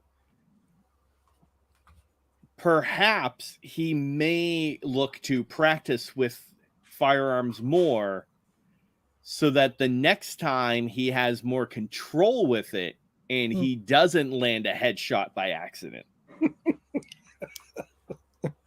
Yeah, I could see that. That does make sense, right? Like if I shoot him in the knee and disable him, then we can get away, right? Kind of or thing. Even I can shoot, maybe I can hurt the suit without hurting the person inside, so it at least gives us time to get away, right? Which ultimately might kill them anyway, but well, maybe, but less likely than a bullet to the head. Right. All right, if you think so. Just something to consider. That's all. That's Well, because I don't know what to spend XP on, right? Because survival doesn't make sense. Stealth doesn't make sense. Things that would be useful for what we're doing don't make sense. He's not insightful, right? But that's practical. Yeah. And I feel mechanically, I feel like it makes sense. I think mechanically and character wise, it makes sense. And I think if we want to do it if we want to do it narratively, then if Huxley does mention that, and he's a bit wishy-washy about, it might be good if we practice actually hitting a target on purpose instead of by accident, kind of thing. I think Smokey will say, well, here, let's do it then. Let's do it. Back up. So Huxley sighs and he says, I don't want to hurt anybody. But if you think that they might, if they might still be there, or if somebody might, want to hurt us, we've all got to stick together, because Miss Joanna said make sure to come home. So maybe should we Do you want me to practice with the pistol? Maybe. I mean, I feel really bad about that the one guy, but I told him, I said, don't shoot, and he shot, and it scared me, and I didn't mean for it to happen. I think that is a good idea, and I think I could probably do with a bit of practice myself. But I guess the big thing you have to remember, Huxley, is maybe the best defense is a good offense. So maybe if you're the one calling, I was going to say calling the shots, but that's the wrong way. If you're the one that's, I guess I would say calling the shots and kind of shrug and say sorry. But yeah, we were put in a situation that we had to react. And if you would feel more comfortable having a bit more practice being the ones making other people react, then I'm with you. Remember, the most important thing out there isn't necessarily the run or getting the stuff delivered or finishing a job, which is important, but we want to come back, right? I've done so many other jobs in my life. If I come back and get my license yanked, but I'm still alive, then I would say that's a good trade-off. Yeah, I mean, you're probably right. Maybe maybe it'll just scare them away, right? I mean, I could shoot their feet or over their heads, just to make them go away. And if that doesn't work, I can make loud noises and stuff falling from the sky after it blows up. So anything, as I said, anything that gets us back in one piece, I would say I would count that as a victory. So anything we can do to make sure we can get back, then I think is worth giving a try. Okay.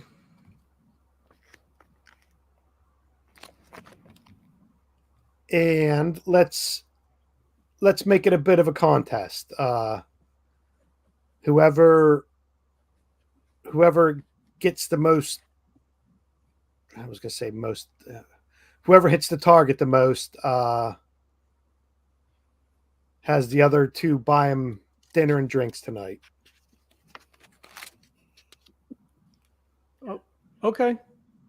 There's probably some scrap metal over by the armory we could set up. Yeah, I'm sure there's some kind of targeting practice-y range, right? Or if not, we can make our own. Whatever you're more comfortable with. You want to go out and do it by ourselves, or do you want to have people around us when we're doing it? Whatever you think. Let's do this as a bonding session between the three of us. Let's just go off somewhere and shoot cans off a fence or something. Hillbilly music playing in the background. Exactly. Yeah, just do the three of us being hillbillies and shooting stuff out in the woods. I don't know if Zuchy, do you have a pistol or anything? No, this is gonna be fun. I don't know if you remember, but I'm more a hand-to-hand combat kind of guy. I don't guns and stuff like that. I don't really work well for me. But you know what? I'm just fine just buying you guys all dinner because I love you guys. So there's a shot of Huxley hitting the can, Smokey hitting the can, and then Zuchy just running down and then punching the can and then running back to where we are.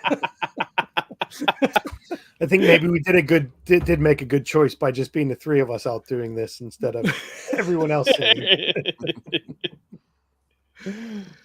All right. Yay. Go ahead and spend that XP then.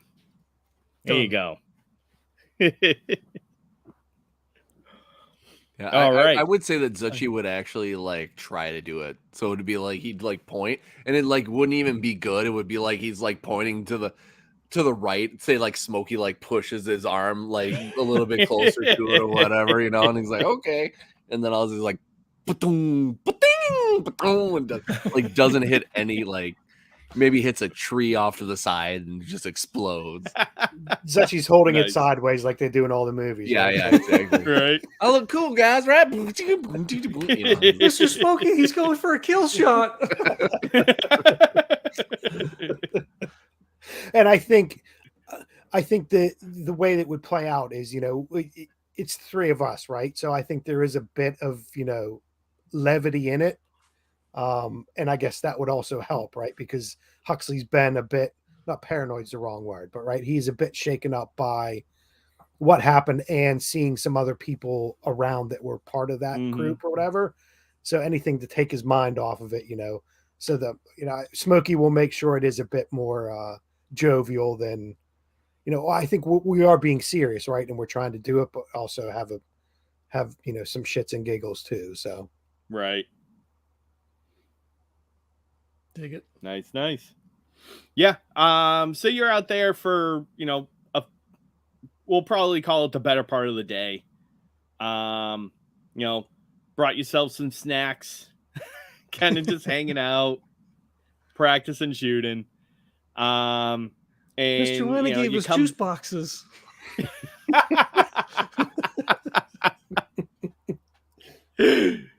I got a fruit punch Capri Sun. Look, we got some It's fruit smoke- roll-ups. She makes them special. She dehydrates them just all by herself. it's Smokey's being responsible. He's only had one beer when he's been out there.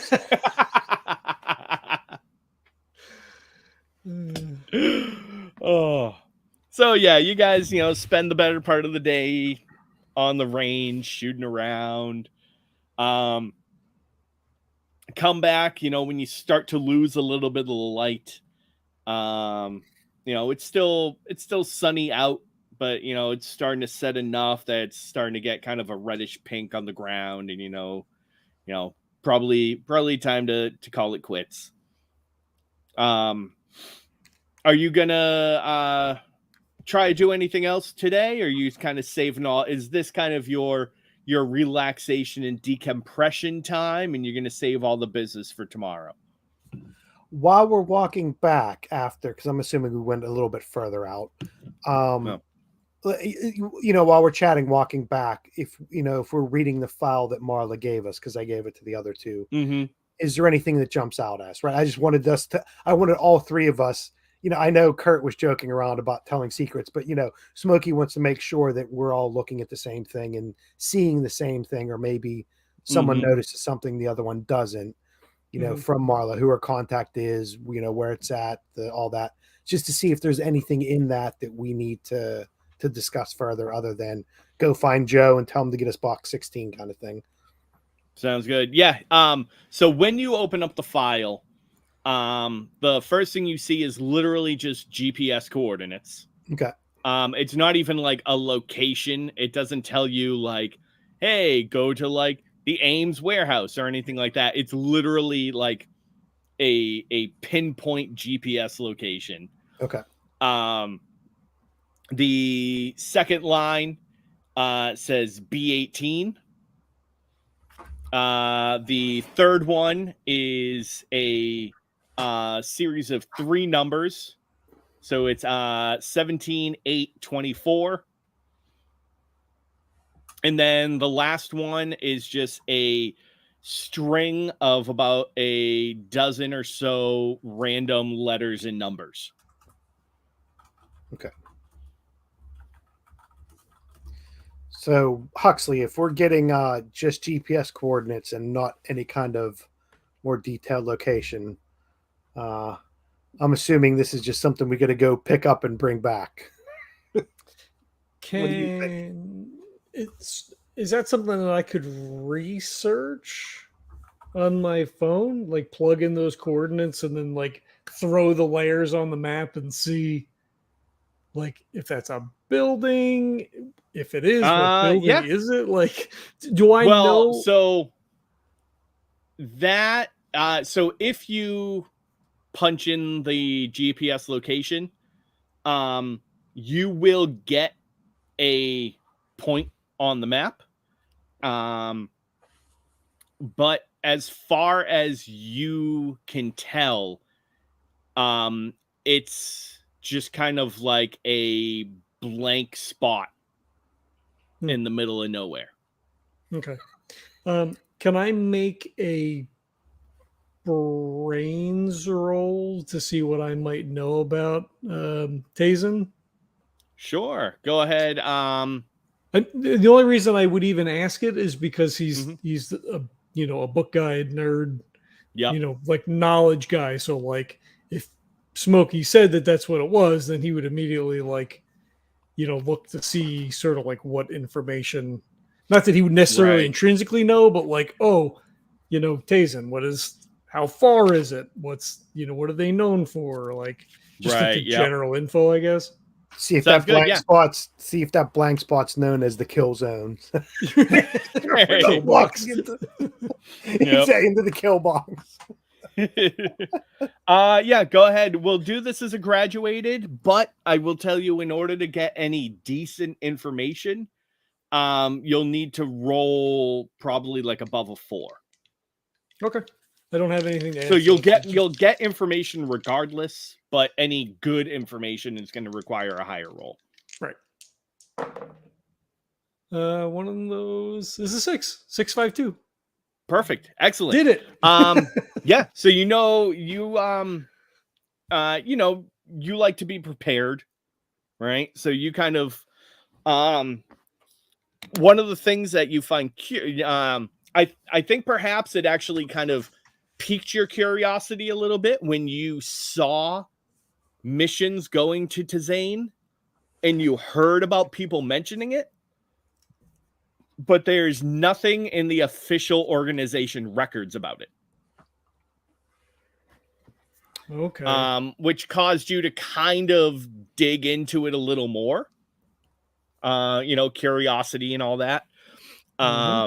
So it is, in fact, it is a null zone. So it is a null. It's pretty small, somewhat new on the kind of the timeline of events. The reason that there's no organization information there is that the organization has no presence inside Tazane.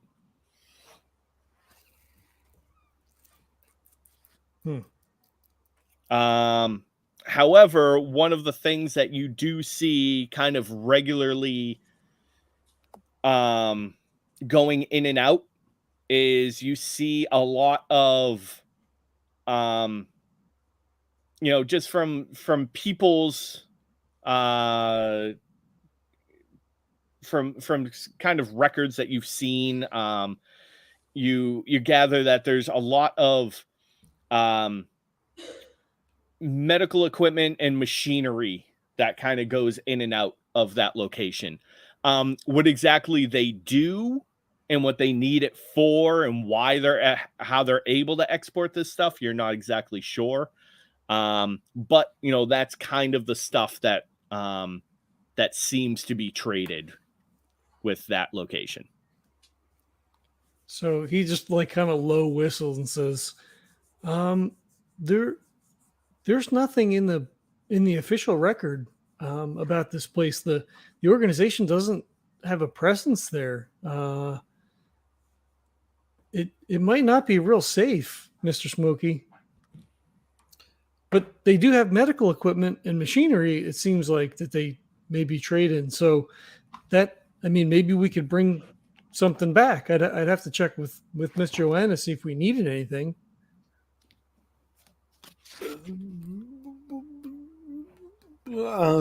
How the GPS coordinates, how that we have in the file, is it in Tazane or is it outside of Tazane? The coordinates that you have, as far as Huxley can tell, overlay with where Tazane should be. Okay, so it's not like it's 5 miles south of Tazane. It's not on the outskirts. Right? It's yeah. actually part of Tazane. I don't know, Zuchy. Do we want to ask Miss Joanna if she needs anything, or I think Smokey's just, he's not afraid of Miss Joanna, right? No, I'm not. You are. But I think he's just thinking, right? She's already wound up is the wrong way. You know, she was already a bit upset about Huxley going out. I think if Huxley goes and talks to her and says, "Hey, I'm doing another run. Do you need anything?" and something does happen, right? Then it's that he went out to get something for me, that kind of thing. So I think Smokey would tell Huxley, let's not worry about Miss Joanna. She seems to have everything she needs. She helped out Zuchy and I a bit. So I think she's got all the equipment and stuff that she could need at the moment. How about if we do go out and find something, how about you bring it back as a surprise? I think maybe she would like that more than sending us out to get something. Let's see what we can find for her and bring it back. Oh, that would be cool. Then like a present. Then she wouldn't be so mad. I think she's always going to be mad each time you go out, Huxley, but it's always nice to bring some stuff home for your mom. Okay.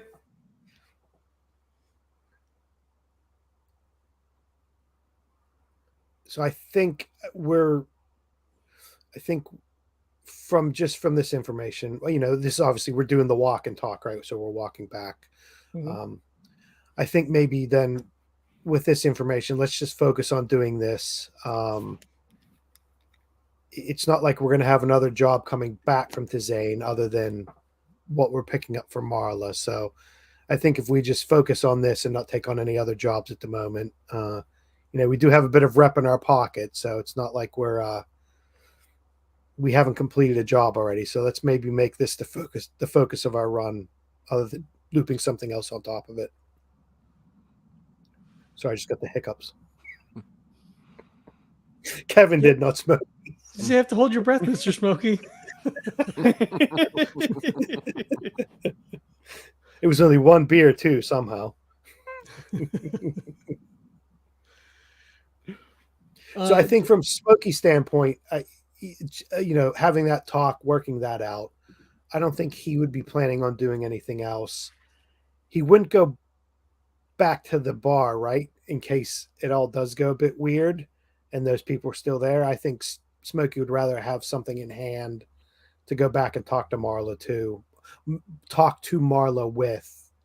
I left them with a drink. Let them be the ones that are questioning and looking over their shoulder and wondering what the heck's going on, other than just the three of us. So he'll lay low and just head back to the barracks.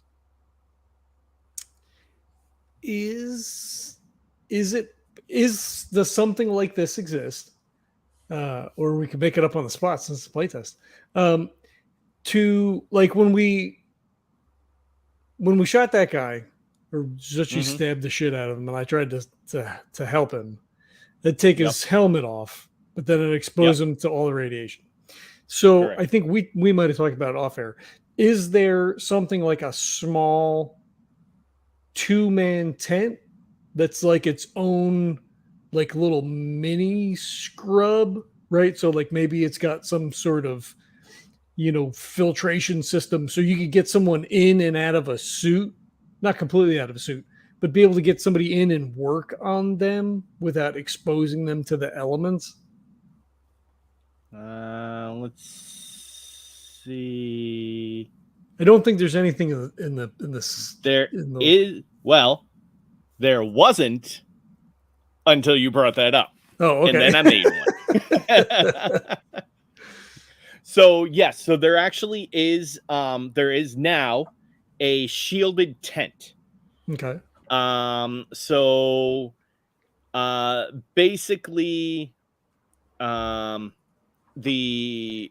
base tent does have a +3 shield rate, so it's a cost of 2.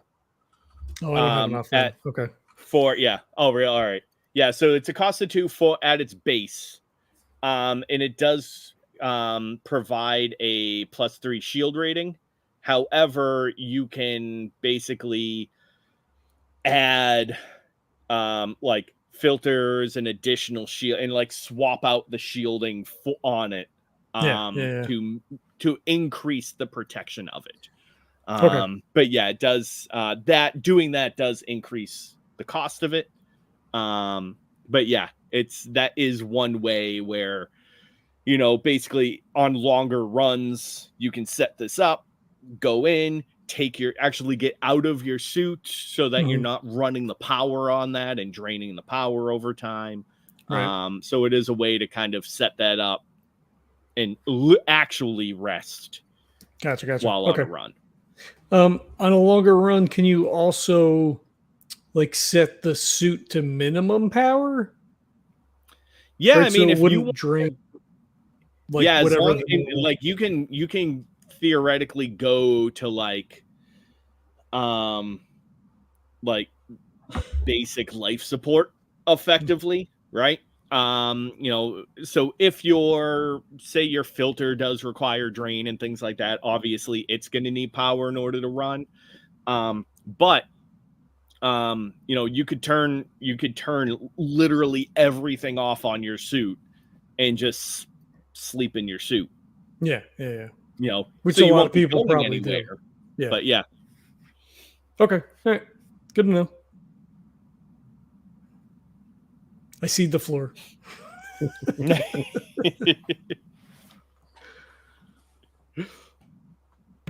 So we're turning in for the night before we do this run then, or do this side quest or whatever? I feel like, we wouldn't go at night necessarily, I wouldn't think. Okay. Yeah. So Zuchy's got some pent up energy to just kind of get rid of, basically. Also, I have some XP to spend, so I thought this would be a good place to do that. So I think what I would do is, if it's okay with you, Jesse, I think I would find an area. I'm sure they would have this where you could do some like hand-to-hand combat kind of stuff with other people to just kind of build your skill up and stuff like that. Oh yeah. So I think that's what Zuchy would do. Yeah, we'll say there's not actually a part of the organization that does it. But there is a gym a couple blocks away from the building where a lot of runners do hang out. Who, basic physical training, things like that, but they also do have a lot of mixed martial arts stuff and they're boxing and things like that as well. So okay, yeah, absolutely. Okay, yeah. So I think he would do that. He would try to find somebody. Actually, if I see anybody that has the LLI on their sleeve, maybe I would approach one of them to have a little fun sparring match with. Great minds. Yeah, you actually see when you while you're there, you actually do see a rather tall woman, and she's basically just there and with sweatpants and a sports bra. Her hair, she has like this kind of dirty blonde hair pulled back in a ponytail. And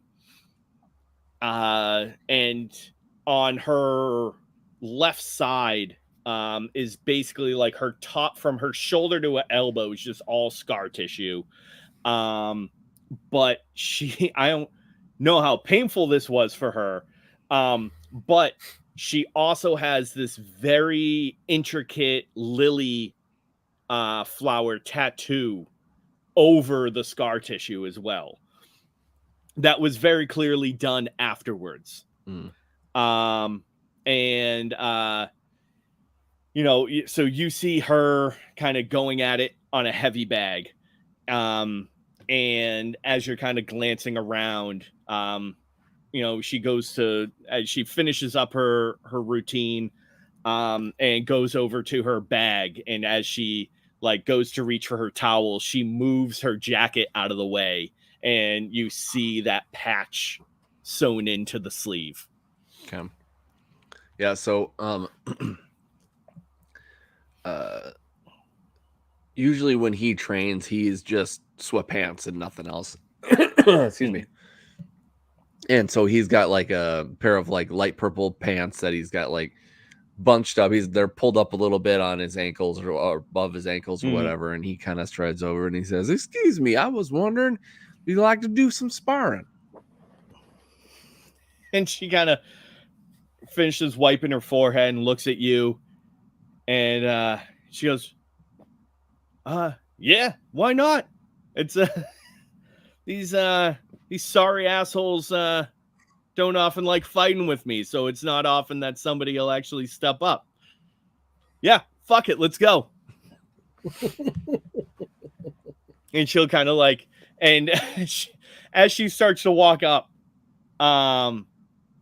she kind of grabs a pair of just like the small padded gloves, and she grabs one pair, she grabs another, and she like just nods. She like kind of tilts her head a little bit and gestures them out to you. And he like kind of like puts his hand down. And he's like, if you don't mind, I don't think we'll need these. She smiles at that and she's like, I think I'm gonna like this. She throws them down and jumps herself up into the ring. So yeah, the one of the trainers comes over and he's like, all right, two of you, don't fuck each other up, all right? I promise. She looks at him and goes, maybe. And yeah, so he goes, ding ding. Let's break it into a couple of frames here. Nice. All right, so yeah, she immediately she kind of squares up. She's a little bouncy on her feet, but overall stays pretty rooted. Gotcha. He actually will wait for her to make the first move because he is all about flow and reaction. So he's going to wait for her to make the first move, and then he's going to try to counter. Nice. I like that. All right.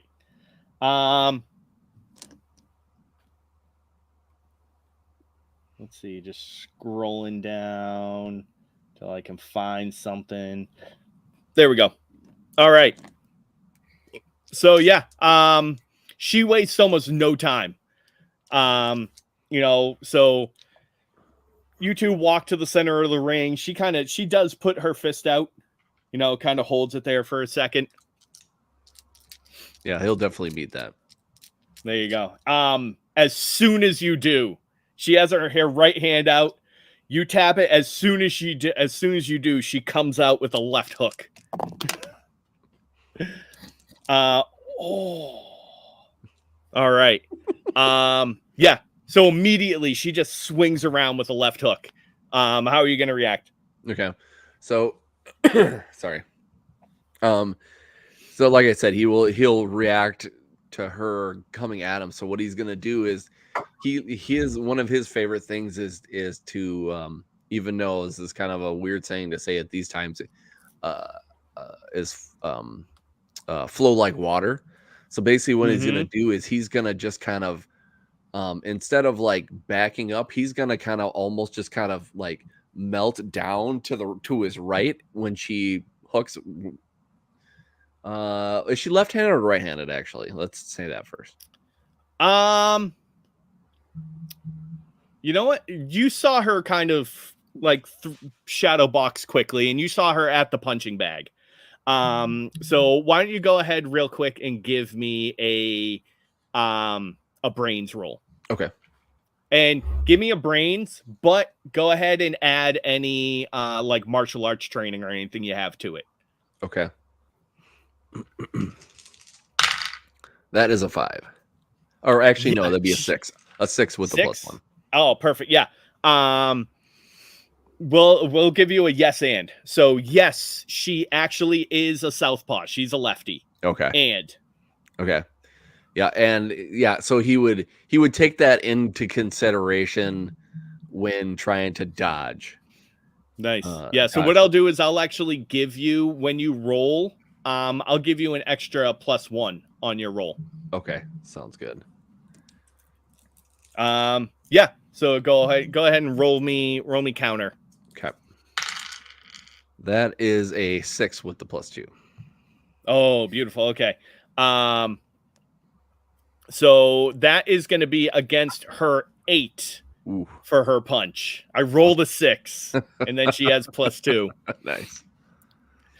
Is that also including your training, your skill? Yes. Okay. Yeah. So you kind of see it coming, right? You think you're prepared for it, but she ends up kind of getting that just a little too fast. What you're not expecting, so you dodge that punch. What you aren't expecting is her right knee to then come up and catch you right in the side of the ribs as you kind of try to back up a little bit. So that is going to be 1 harm of health, Okay. and we'll also say that it's gonna kind of give you a twinge on your side, so you're gonna take a -1 to your next action. Okay. All right, what are you gonna do next? So So she's thrown the left, you dodge that, but she brings that knee up and strikes you right on the side. Yep. So I'm just gonna. You said the side of my face, right? No, your ribs. My ribs. Sorry. Yeah. Yeah. So basically, he'll just kind of like rub his side a little bit, and he'll be like, "All right, right on," and then he'll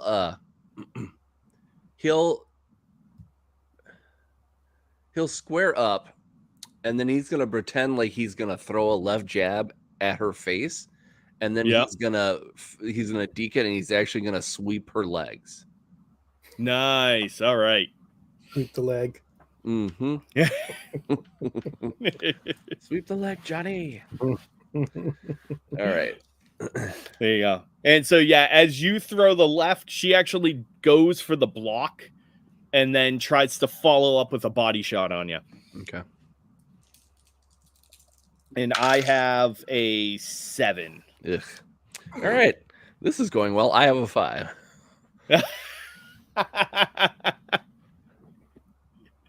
Yep. So you end up going for the sweep, but she kind of sees it coming, so she brings the leg up a little bit and kind of shoves your leg away, blocking for it, and just successfully connects, hitting you in that same spot where the knee had hit before. And I'm just gonna go ahead and do 2 straight damage, 2 harm of health on that. That's gonna All leave right. a mark. Yep. Plus, I am at 0 for that. Oh, there you go. So at that point, when she lands that second hit on you, you drop to a knee at that point. Yeah, I probably And, spit up some blood on the mat or whatever. Right. And yeah, at that point the trainer will go, Mara, ding ding. Let's fucking come on. And Zuchy will kind of hold out a hand. He's like, I'm not quite done yet, sir. And he's like, I don't want anybody dead in my gym. Thank you. Said, God damn it, Mara. This is why I don't let you. This is why I don't let you spar with anybody. And she kind of shrugs at you, shrugs a little bit. She'll reach her hand out to you at that point. Yeah, he won't show it, but he's pissed that he came here to, show himself what he could do, and the fact that he couldn't do anything, it has nothing to do with her. It has everything to do with him. So he's just mad at himself, but he still holds out a hand and he grimaces as she pulls him up because he's got to use his ribs to, use those muscles or whatever. But he's like, Yep. God, what would he say? Yes, ma'am. Thank you, ma'am. You're quite a mighty fighter. I'm very humbled. Hey, you know what? You put up a pretty good fight yourself. I don't often get to go at it like that. It was nice to be able to kind of, not hold back for a change. So I appreciate it. And hey, you weren't too bad yourself either. I don't know if I'd agree with you there, but I appreciate it all none the same. No, it's you know what you and she's like you telegraph you telegraph your kicks just a little too much. And I could so see you dig in, and your hips kind of moved a little too soon. yeah. And like she doesn't realize that she's like making him go more down the rabbit hole of depression the more she talks about how terrible he is or how much how what the bad things that he's doing. So he's just like Right. he's like, all right, well, good to know that whoever hires you is well worth their money. You're well worth the money. No, trust me, I am. All right, well, And yeah. go ahead. She, you know what? And she kind of looks over to the trainer, and she's like, Rusty, give him a nice bath. Put it on me, okay? So you can, when you're feeling like you're done with your training, go ahead into the back room. You can rest up. It's gonna, take care of some of the soreness. He's like, oh, don't worry, I'm done. and he like points at the trainer or whatever. He's like, yep, wherever you need to get me to go, I'm going. So yeah, they'll point you into the back room where it's basically like the locker rooms and there's basically just like a for all intents and purposes an ice bath back there. But they have it like super cooled with liquid nitrogen so that obviously not inside the tub but like on the outside, like through piped through just to keep it extra cold. Yeah, so he probably just sinks in it, and it's just the cold doesn't bother him. It's just the pain that's bothering him. So once the cold hits his ribs, he's just kind of like, oh. I tell you, boy, I guess I got some learning to do. And after you're sitting in there for a few minutes, Mara will actually walk in, and she says, "You showed balls back there. I appreciate it. Tell you what, if you're ever looking for a job, or you just kind of need someone to hang out with," and she pulls out of her bag, pulls out a little card, and she goes, "Look us up," and she'll kind of throw that on the ground next to you. Yeah, and he'll just kind of salute a little bit, and he'll be like, sounds like a pleasure. Yeah. And she'll kind of just give you a little head nod and then turn and start to walk to the other side of the locker rooms. And then she'll pass through a door and take off.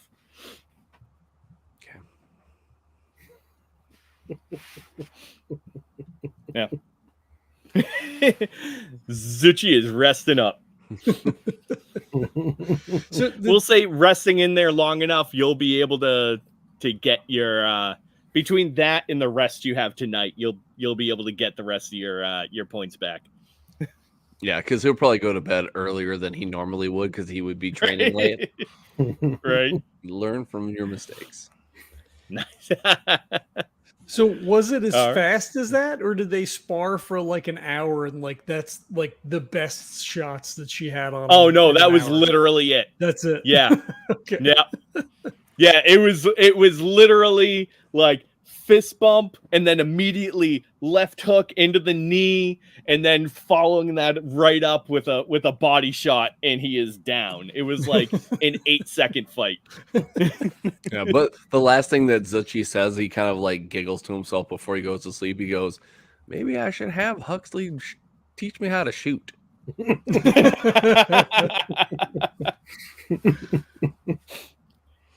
I did get lucky. I rolled a 6 and a 5. So. I knew as soon as you rolled that first roll, I was like, I am doomed from the start. You'll get her next time. Yeah, exactly. Right? Yeah. All right. So you guys rest up for the night with the hopes of heading into Sturbridge on your way to Zane. We'll do it next session before you head out. If you want to go ahead and collect intel and things like that, do any research, we'll just do that at the beginning of the session before you guys head out on the run. Sound good? Sounds good. Sounds good. Awesome. Yeah, and at that point too, I'll give you the rundown of like the burnt and all of the zones and all that kind of stuff as well.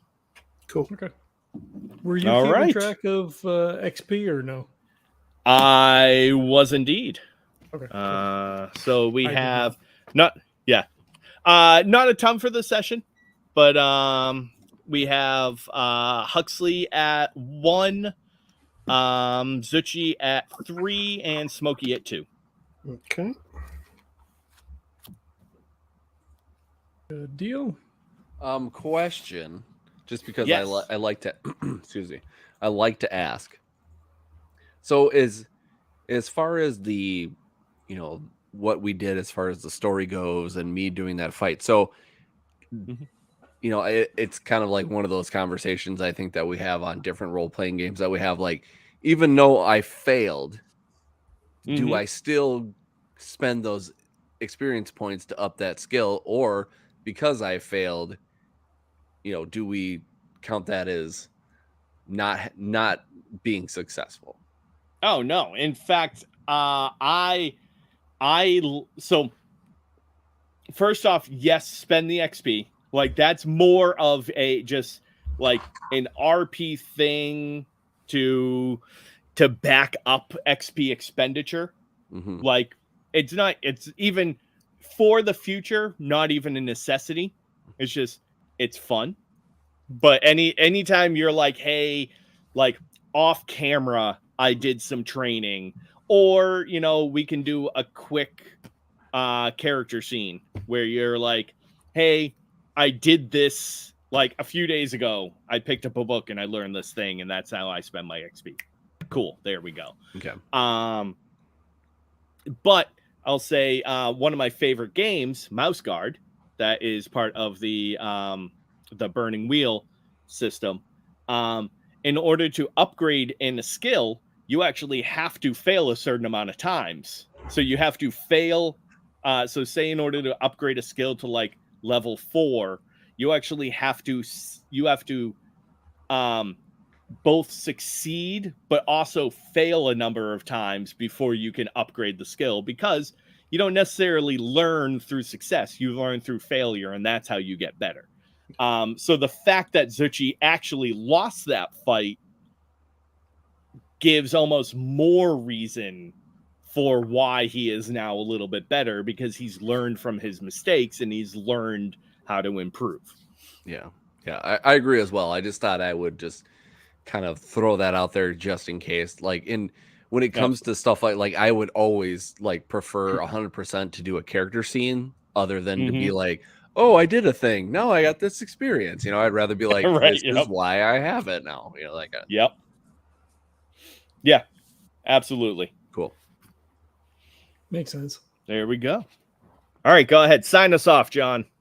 Oh, okay. Well, thanks for checking it out. Hope you enjoy it. This has been a fun campaign so far. We have our Patreon up if you want to throw a couple of rep our way. I don't know what the hell game we're playing. If not, that's fine. We're playing games anyway. Ratings and reviews on iTunes, whatever your podcatcher of choice is, super helpful. I guess nobody ever says anything, so I don't know. It's probably helpful. I don't know, whatever. There's links in the show notes for Tracy's Dice Shop Midwest Resin Geek. There's a lot of cool dice sets over there and other resin accoutrement that you can pick up over there. And then the core products that are available. There's a link for that stuff as well. I'm sort of working on Cthulhu, sort of whatever. And Kurt and I are both working on Noir, kind of, maybe. You don't really need it. It's fine. We'll probably do something. I don't know. Who can say? That's a future problem. That's a future us problem. If you wanna hear about the Core Noir game, though, head on over to MFG Cast. There you go. Nice pickup. There you go. Yeah. Hey, you should sign us out, maybe. You're on all the freaking games all the time. Just to abdicate all this responsibility. All right. Thanks, everybody, for checking it out, and we'll catch you next time.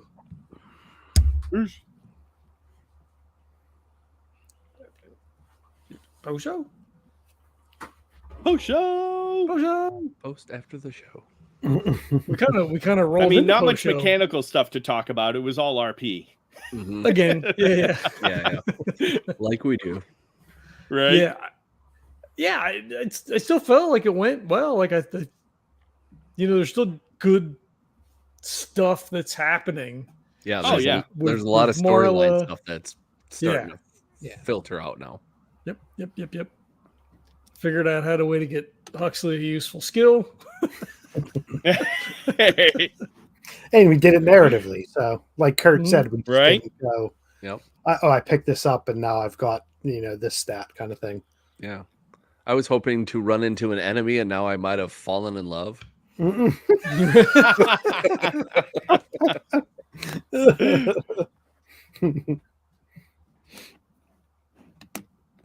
Yeah, it was good.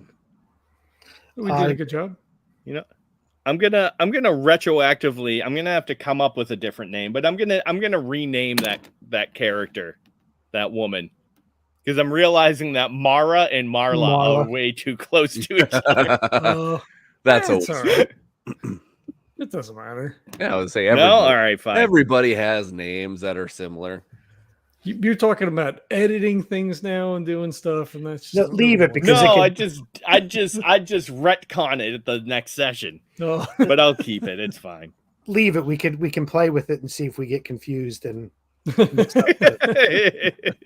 why you don't date two women with similar names. Yeah, I've done that before. What?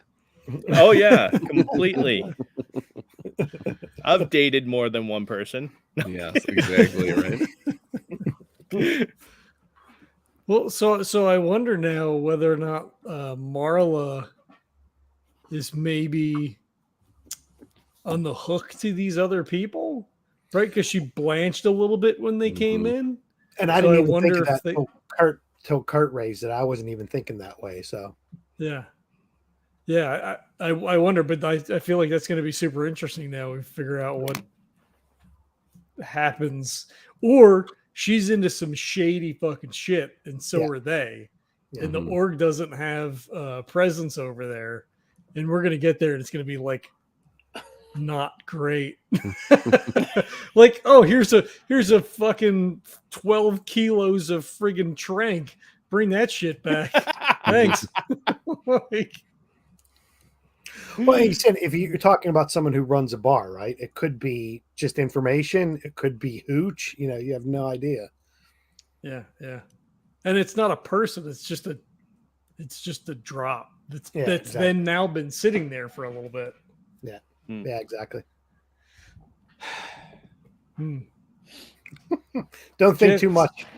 Well, if we go super meta, Jesse was talking about like black market, like, crazy shit at the beginning of the session. Yeah. Are those two things related? I don't know. It's all in there. Anything is possible. Yeah. Plus, John is really good at giving the GM ideas that are not good for characters. That's partly why I like these discussions afterwards, because I can just listen to all the shit that you guys are saying. It was like, oh yeah, this is a good idea. I tell John that all the time. I was always like, thank you for all those story ideas that I never had until now. Right? Well, that's half the fun, right? That's right. No, what I need to do is be like who are the Game of Thrones writers? D&D. I can't remember their names. Being off, and But yeah. But one of the reasons the last seasons of Game of Thrones just completely went off the rails is because they were like, well, we saw what people were saying online, so we wanted to subvert their expectations. I was like, well, but their expectations were right. Like, Right, just right. because, like, that means you're a good storyteller. Yeah. That all of the clues and everything that you were giving out there got picked up and that this was happening. You can't just all of a sudden flip the script and make it not make sense. Okay, so I'm sure this isn't spoilers, right? Because that TV show was massive. But I remember, because I've read the books, I haven't watched the show because I'm just a big squeamish wimp. But someone came up with the R plus L equals J, like when the books came out on like some forum or something. And that was when Martin was still doing stuff on the internet. And he just, that's ridiculous. And this is like from a long time ago. And he said, no, don't read too much into it. That's not true. And people have dug that post up from however long ago it was. Never read the comments. Never read the comments. Oh, yeah. But no, he's done interviews before where he said, it's like, well, what do you do about people who guess your plot lines? Yeah. And he's like, congratulations. Like, he's like, I'm not going to change the book just because they found out what was going to happen. Yeah. And true enough, just like you said, like, he didn't change anything. Well, no, because he's not writing anything, so he doesn't have to change anything. But I'll keep that bitterness to myself. Right. But no, that's why I like listen to this, because I'm like, I like to see what you guys think about where things might be going. It doesn't necessarily mean I'm going to change anything, but well, and it's all internal for me because Huxley doesn't really have any idea, right? Like he's just wait a minute, what? I've never got that from Huxley. Yeah. So without any sort of guile or anything, like you wouldn't be necessarily thinking that anything is anything, right? I mean, he's your typical awesome book smarts and no street smarts. Right. Yep.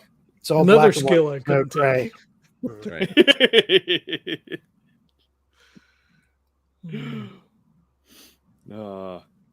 But yeah, that was another fun session though, where it's nice to, you get some RP stuff, and we get through that while we're like actually on the run. And there's, I mean, especially with you guys, like there's never a lack of that.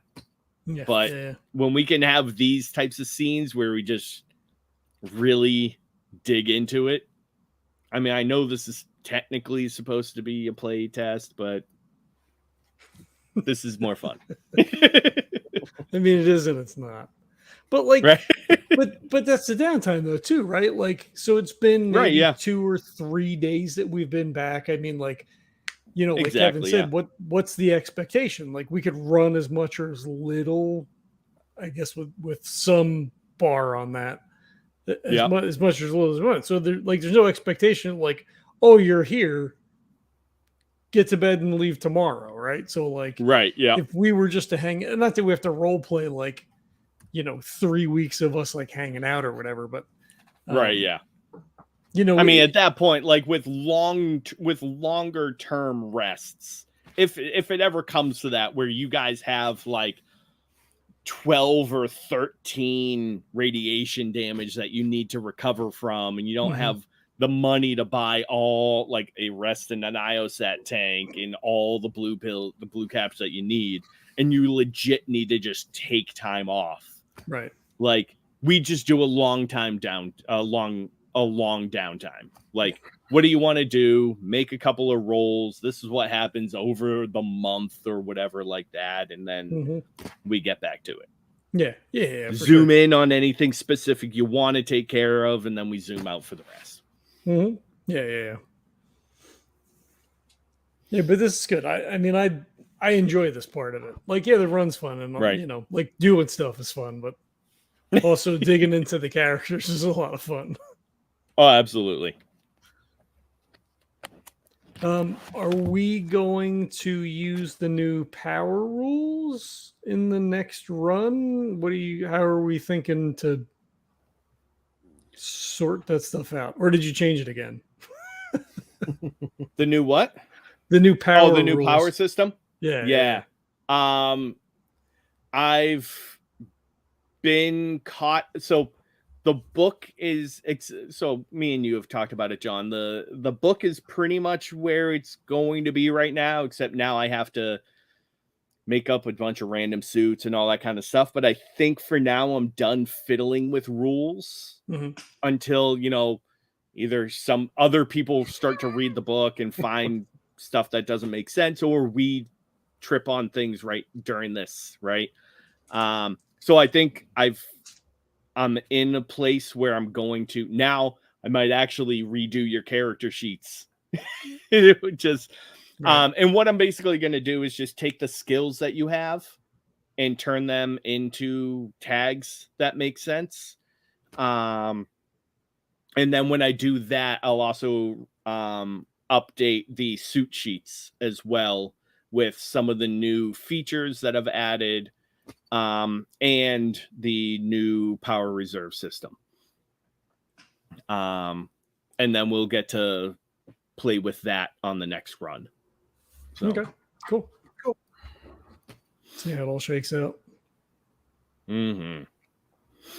Yeah, nice. And then, the rest of it's just going to be behind the scenes stuff of the zones for the burnt and all that kind of stuff. So it'll give me a chance to see kind of how that organizational aspect works out and see if it works a little bit different or the same as what I did before. So then we'll need an org supplement book all about the organization and what's going on there and how that all came about. One book at a time, dude.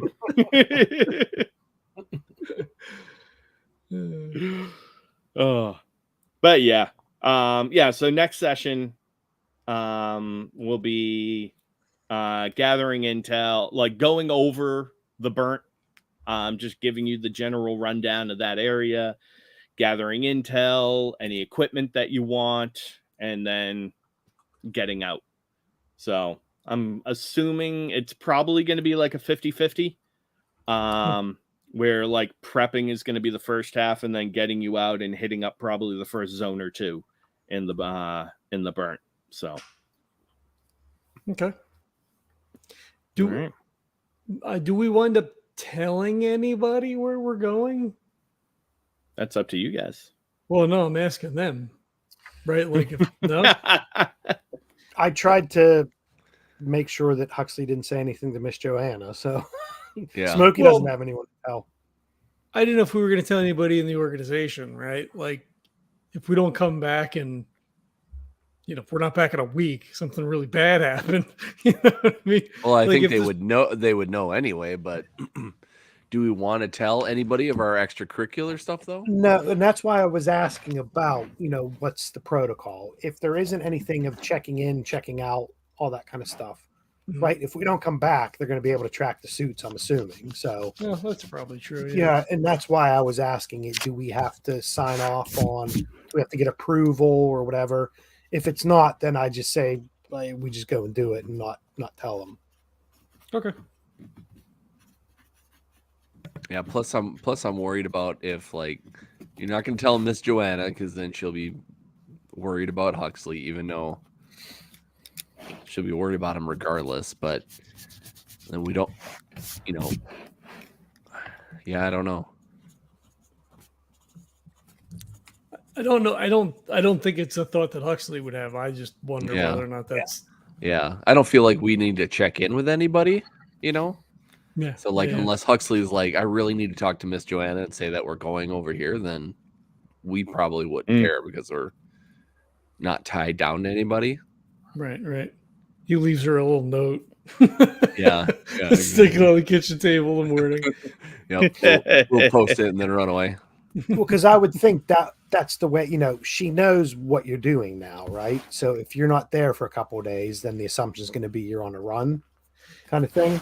No, I feel like so if you guys don't, so if you guys say don't tell her where we're going, then he might not, but he would definitely tell her that he was gonna be running, right? Like he wouldn't just disappear. Yeah, that would be fine. I think it was more that not to loop Miss Joanna into what we're doing or where we're, stay away from the, bring her something back. Don't ask her she need, if you're saying, yeah, I'm going on a run, then yeah, my assumption or Smokey's assumption would be that that's what Huxley was going to do anyways, right?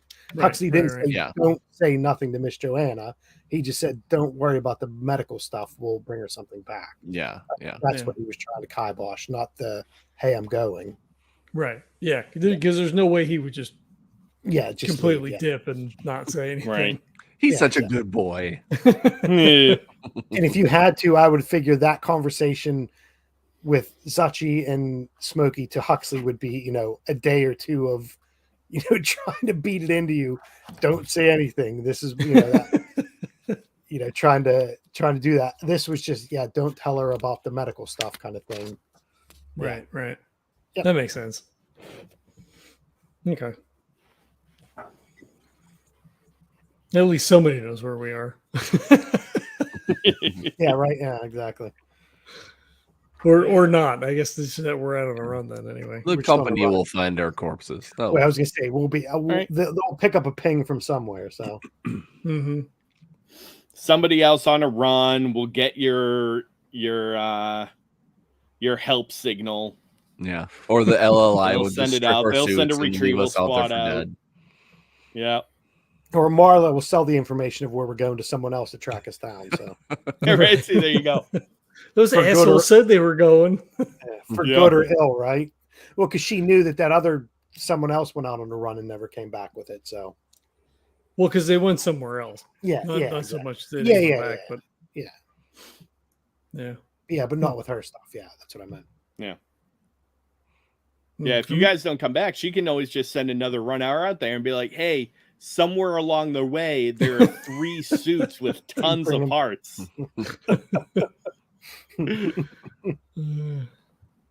Yeah, I'm really interested to see what this is all about. Yeah. We'll find out. Me too.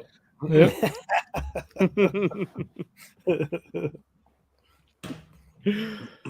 All right, guys. Well, thank you very much. Thank you. That was fun. Good deal. All right. I guess we're out of here. All righty. Later. Bye, everyone. Have a good night. Bye. Bye-bye.